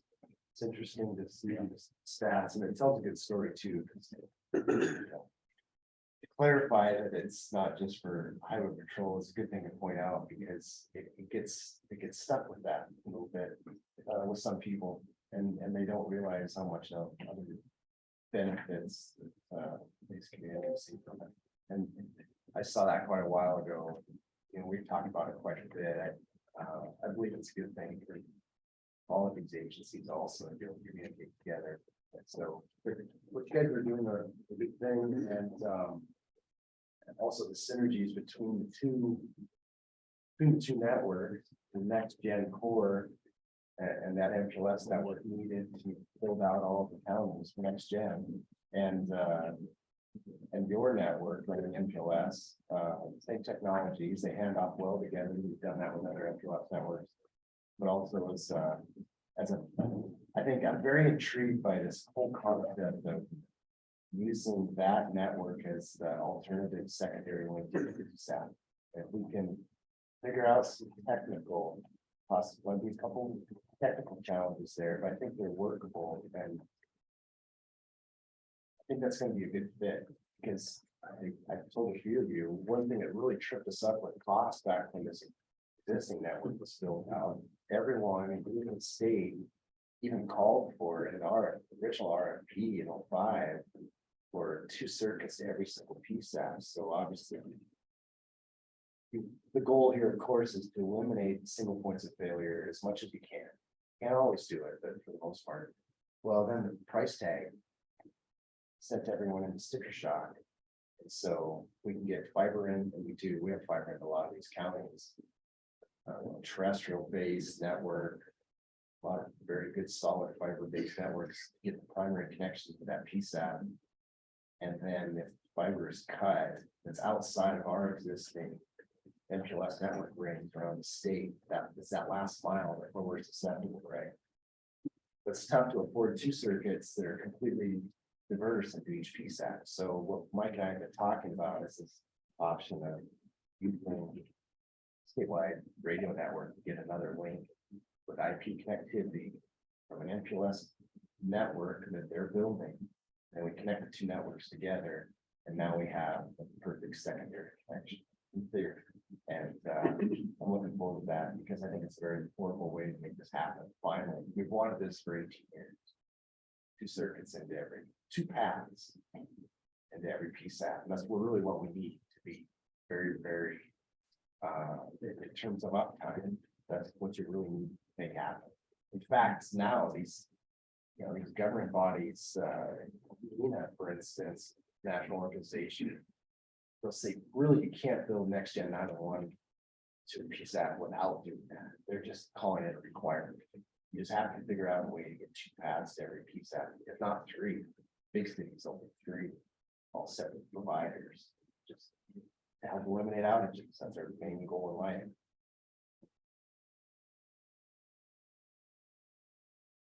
My questions. Yeah, go ahead. This is dangerous because he doesn't know any of these are. Okay. I'm just thinking challenges between now and the next session. Standpoint. Towers. Whether you're. Well, I guess, Statewide users know. well, I think the biggest challenge in my career with radio has been funding. And I think right now we, DOJ, needs to focus, we didn't get the huge amounts of build out money that. So we need to partner with the locals and that are setting up their own stuff with ARPA money or even kind of, I think, county funds. Yeah. In Yellowstone, we need to partner and work with these other local agencies that have other funding sources because we didn't get ours. And then I think DOJ, we need to focus on finishing the contracts that are on the table now. And like I said, we got a short window of time that we can get up on the mountains and fix stuff. But I think, you know, my team has plenty of work to do. Just finishing the contracts that we have on the plate now for the next year and a half. And then working with the other locals to integrate their local projects into this statewide system. And, you know, then if the future legislature comes up and there's other funding opportunities, either through the legislature or Laura and I are going to continue to look for grant funding opportunities for expansion also. But I think, yeah, I think we're in a good spot, just continuing to focus on completing the work that's already under contract at the state and then helping other agencies integrate to the statewide system. And I have three more for you. Okay. But I want to mention, you know, Jeff had an amendment, the allowable language. I just want both the 911 side and the radio side to know in the build out 911, there's not an extra dime for radio. So the if allowable, I'm comfortable with from a federal law, Federal Communications Commission, you know, and Jeff and I have talked about it, but I just want to assure everybody there's no 911 money going to radio. That's, Yeah. We need to be clear on that, and you know, we'll continue discussions with telcos and but Yeah. the money is, the money's tight all around. Again, I'm just taking some things here and I apologize, I'm surprising everybody. But I think these are important discussions that we have internally at DOJ about radio that the advisory council needs to know. So, you know, we had Bighorn County, Hardin, and there. But I think Bighorn County are they moving to something? Are they coming on the statewide system? Yeah, I think they have a dispatch console project in the works. It's on the very beginning stages of that. But I have had discussions with Bighorn in the past about joining the statewide system. And then recently, the statewide system has coverage in the Briar area in Bighorn County. And their 911 centers in Hardin. So that's quite a ways away. And I think their project is to link their 911 center to the statewide system so they can have access to the state's. Well, it's the county, Yellowstone County's tower at Reno. The state has equipment in that tower in Yellowstone County, on Yellowstone County's tower that provides the coverage into Pryor. And they want to join the statewide system so that they can talk to that tower and to their responders in Pryor.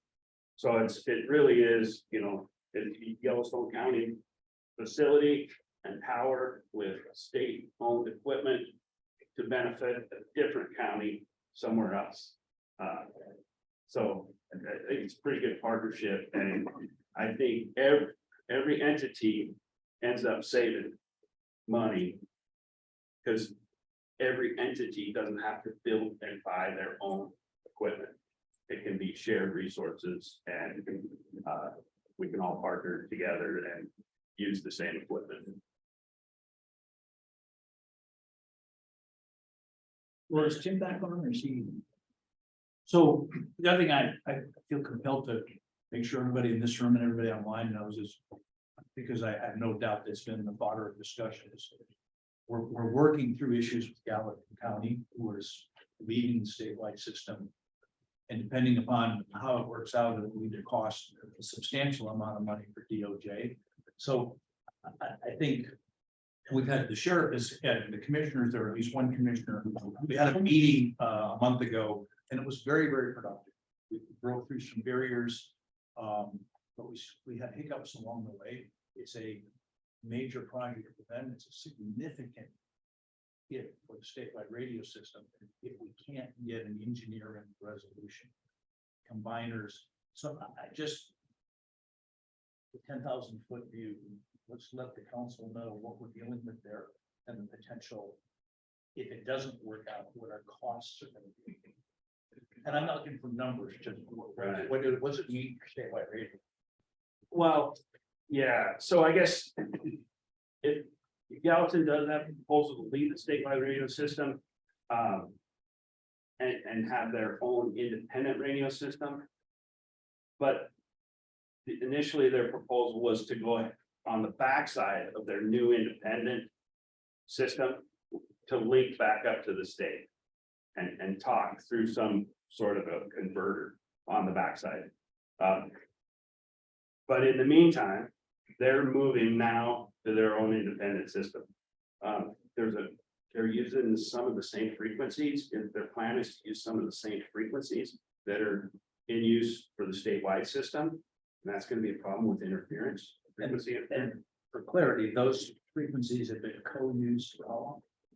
Yeah, so originally, the state grants, well, Department of Homeland Security grants after the terrorist attacks of 2005 were distributed through the state to the counties to build radio sites and equipment. Some of those grants were, between 2005, 7, up till about 11. We said we'd never forget about the terrorist attacks, but about 2011, we got the money dried up. And that left the counties with no ability to maintain the equipment that was purchased under those grants. So the first grants were 2005 to start building that system. And then in Gallatin, they put in radio sites and built that equipment. Gallatin also licensed the frequencies because they had the grant back then for this statewide system. And now Gallatin wants to use those same frequencies for other purposes, which I'm hopeful that we'll find a resolution to that. Those are the frequencies, statewide radio.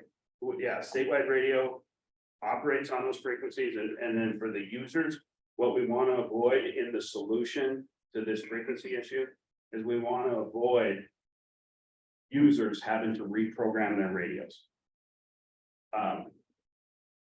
And if they use specific frequencies, it's going to force statewide users to reprogram all the radios.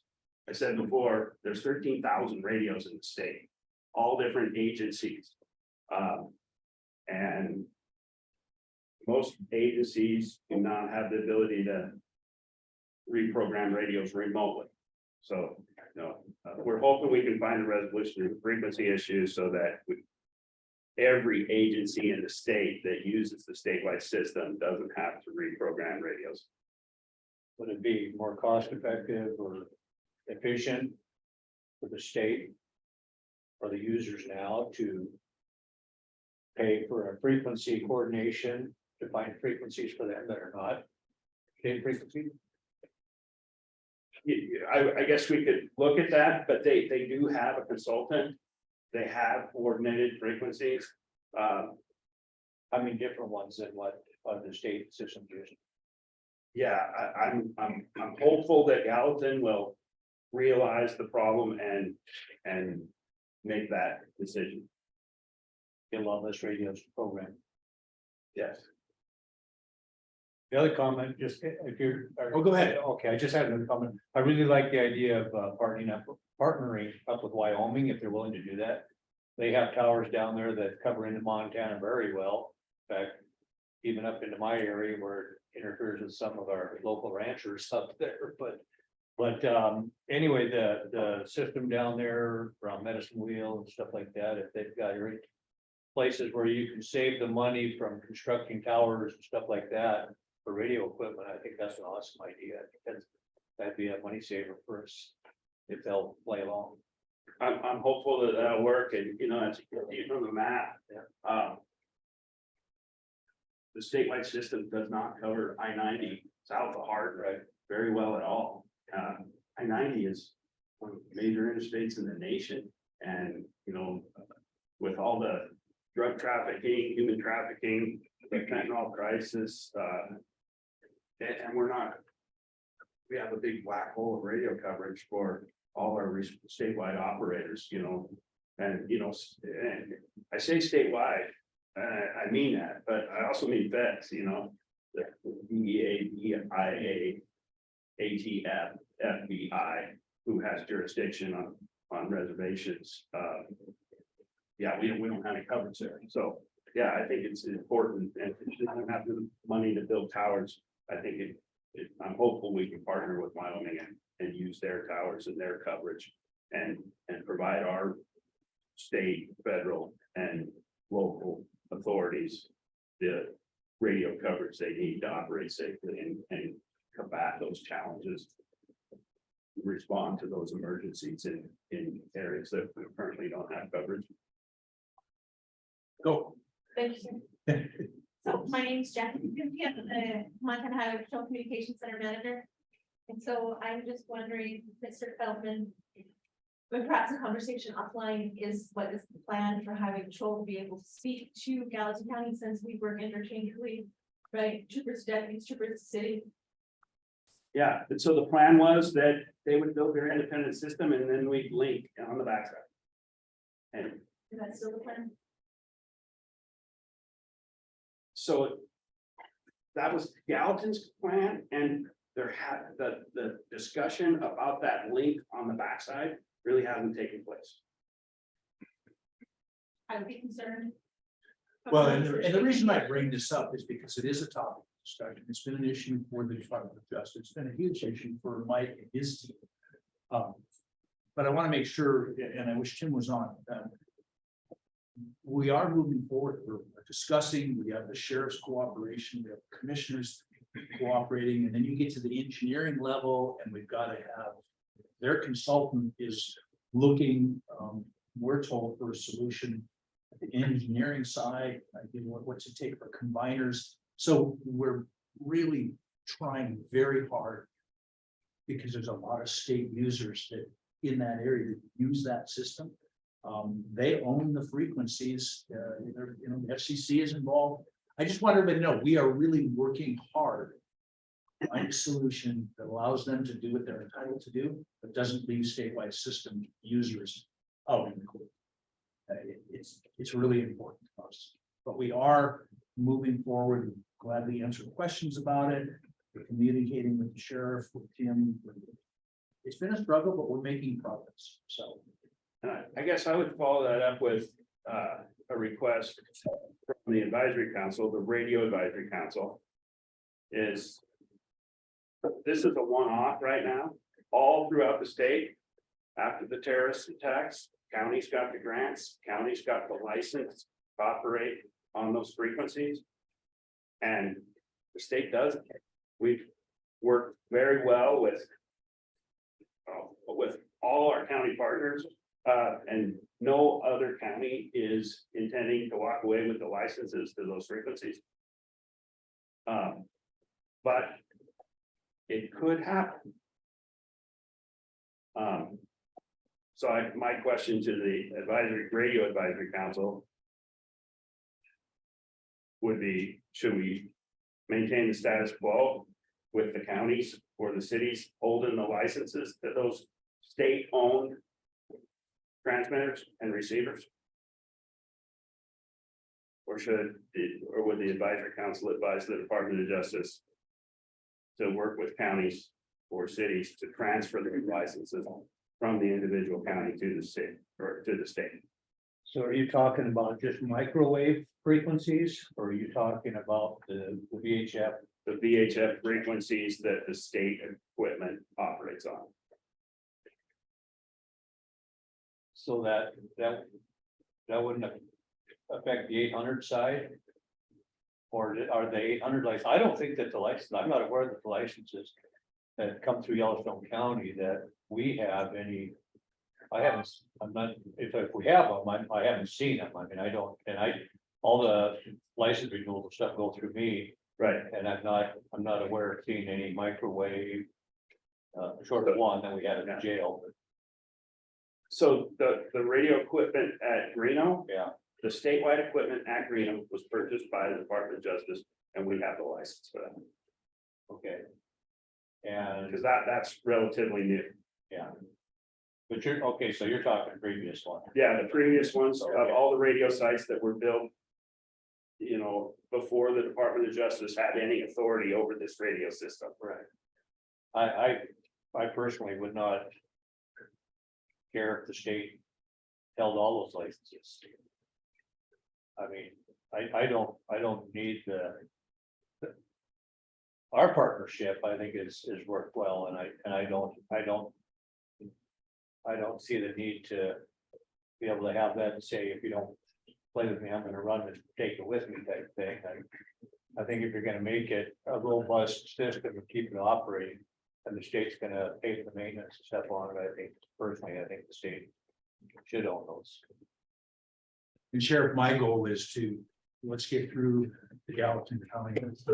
Oh, absolutely. But Yeah. we'll learn a lot about Yeah. statewide radio, and whether you're a big user like your county or a small user, when you go through an area, you need communication. I mean, that really is what you're talking about, is whether it's a trooper, EMS, whoever.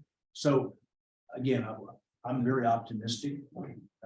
It's my nature. I want to see it work. But we may be to a situation where we have to go back 15, 16 years and look at those licenses, and what do we do to make sure that everybody that all you represent, when they hit that button that Mike talks about, they actually can get on the state license. I think that the issue that you're talking about here right now, probably, this is the first time, I knew that Gallatin County was looking at their own system and stuff. I didn't know that what the other issues that were gonna fall into play here were gonna be and stuff, so this is the first time I became. It's a significant issue, and it's why I raise it. It's not on the agenda. Yeah. And again, I think we're moving forward positive. Yeah. But we'll see. Probably would. Mike, Dorothy has a question. Yes, Dorothy?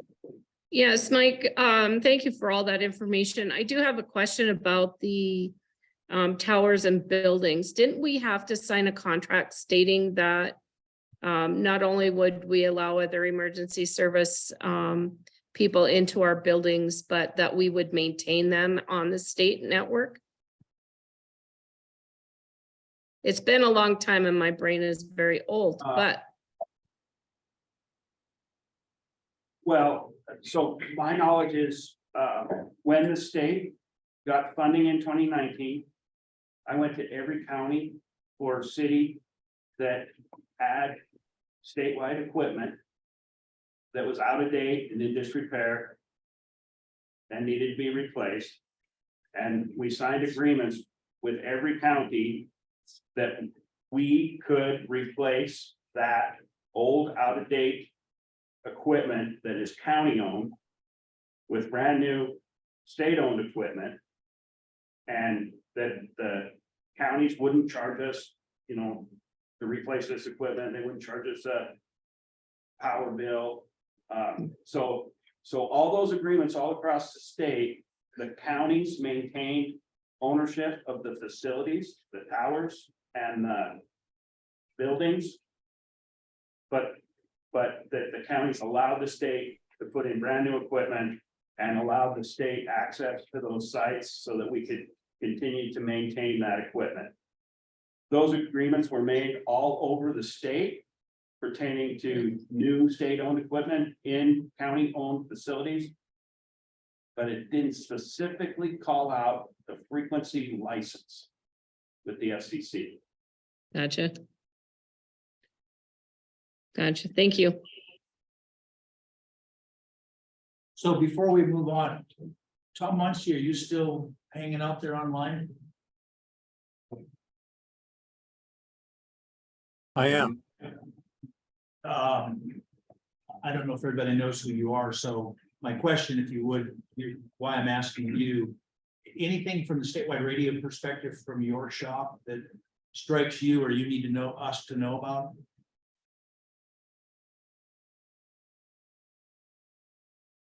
Sure. Sorry about that. I'm hanging out in a motel room in Denver. I've been attending the National Council of Interoperability Coordinators meeting. I have been in discussion here this week with the SWIC, with a co-SWICs from Wyoming about that project that Mike's been talking about that we're working on in the corner there. They're very excited and eager to go on it. And as an aside to that, I was going to mention to Mike a little later today that North and South Dakota are both interested if that Wyoming project works to see what they might be able to do in collaboration with us to be able to extend those potentials on the Dakota borders also.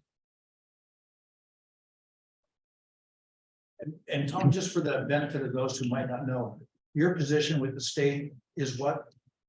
I'm the statewide interoperability coordinator.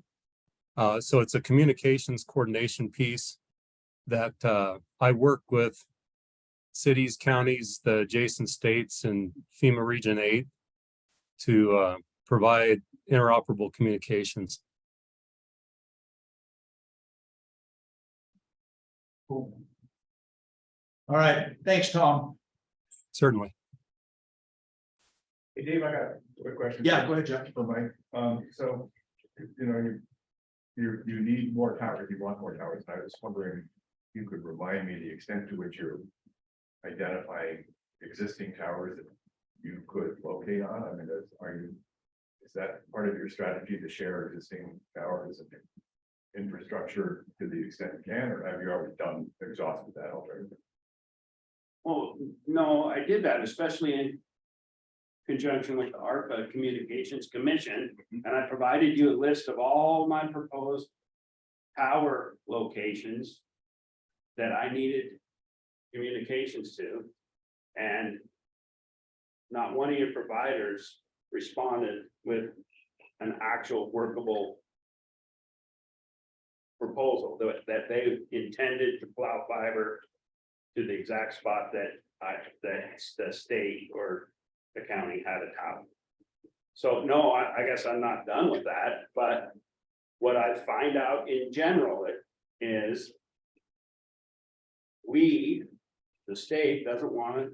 We want to cover the whole state with radio coverage with as few of towers as we can. So typically our towers are on top of the highest mountain that we can find, so that we can provide broad coverage over many, many acres. And typically, the tops of the mountains aren't where it isn't feasible for most of the fiber companies to plow fiber to the tops of the mountains that we need fiber at. And so there's not a whole bunch of sharing of resources, because the cell technology is different than radio technology. Radio technology goes from very high spots over very high power transmission to a broad area, and cell technology, it takes a whole bunch of cell towers much closer to the main highways or the main population centers, in town, and the towers are typically way shorter than what we need. So no, absolutely not. I'm not against partnering with anybody. And I think that's pretty much the name of the game with statewide public safety communication. We partner with cities, counties, tribes, and all the different services. But it just seems that it's different technologies and those types of technologies don't line up. And we can't, I don't know how many cell towers are there in the state. Do you know, Jeff? No idea. Lots. Yeah. And right now we're operating on, And the different carriers don't necessarily share towers either. I'm no, wondering, it just seems like such an easy idea. So many towers out there, it could expand your network, but that's a good explanation. yeah, it's different technology and different What requirements. frequency are you using? Is it like really low one? That can go far? So we operate in the VHF band and the 700 megahertz band and the 800 megahertz band. Low stuff, which is why you can broadcast so far. And we're authorized to put 100 watts out of a tower. Right, which is A cell phone is a milliwatt of power. at higher frequencies, which travel, not as far. Yeah. Okay. Not my Motorola bank phone. No. Which are quite popular still, if anybody can find. I have. All right, let's, I want to make sure we have time for public comment, but let's talk meeting dates. Yeah, I would like to get the next 3-quarter dates scheduled and on everybody's calendars. So what I'm kind of looking at is the next meeting to be August 17th. We always pick Thursdays, no rhyme or reason to that. Well, let me preface this with another new idea. I love these non-agenda items. You're welcome to. Yeah. People like surprises. Do we always need to meet in Boulder? Here drove a long way. Is there interest in having the advisory council say, meet in Lewistown? And if there is, let us know. We don't always have to meet in Helena or Boulder. I think you did suggest Wolf Point, didn't you? I almost did. So keep that, excuse me, keep that in mind. That's something we can certainly do. Go ahead. Okay. The following November 16th. And February 15th are what we're looking at, and I can send official invites for you all to get on your calendars too. February 1-5. Yes, yes, 15. yeah. Oh, is that somebody's birthday? Mom wanted a girl on Valentine's Day. Okay. She was disappointed. Laura, Yeah. this is Dorothy. I heard August 17th, November 16th was the third date. February 15th, 1-5. Thank you. Yep. Well, another good point, Quinn brought up is that in light of speeding this overall time frame up, we need to meet in between. I think it's a great thing to do if it can be of help. I agree. on all of that. Yeah, I agree. Well, and then at those meetings, we'll make sure that we include those subgroups and updates from them. So that we'll keep everything moving forward. And again, I'll throw it out there, if there's interest in going somewhere else, those would be the couple of east. Do that. Okay, David, this is Quinn. go ahead, Quinn. Just a suggestion, past experience. One of the most difficult meetings to schedule is that November, December meeting because of the holidays. With the Thanksgiving holiday, which for a lot of folks, especially if they have kids that are school age, that's usually a week-long holiday. And then, of course, Christmas and so forth, the last couple weeks of December. So previously, the best time for that meeting has been sometime within the first 2 weeks of December. It's like right in between this Thanksgiving holiday and the Christmas holiday. That's what I would propose, is either like Tuesday or Thursday, the first week of December, or Tuesday or Thursday, the second week of December. Okay, Yeah, good point. So, get that date changed and sent out. okay. And then meetings that Laura and I may need in between the quarterly meetings. Just once again, to support the speed to deployment. I would propose that those be remote meetings. Just, considering the amount of time to do meeting setup and travel to a physical location. As much as possible, I would like those to be remote meetings for everybody. Okay. Thanks, Quinn. Any public comment? You identified any public comment online? Anybody online that?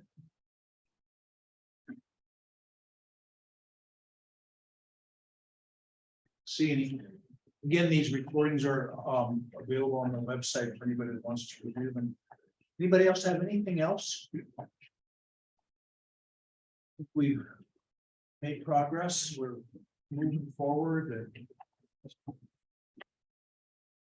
Gary's going to keep us moving forward. All right, well, if there's nothing else, we will be adjourned. Ready to have a safe drive home.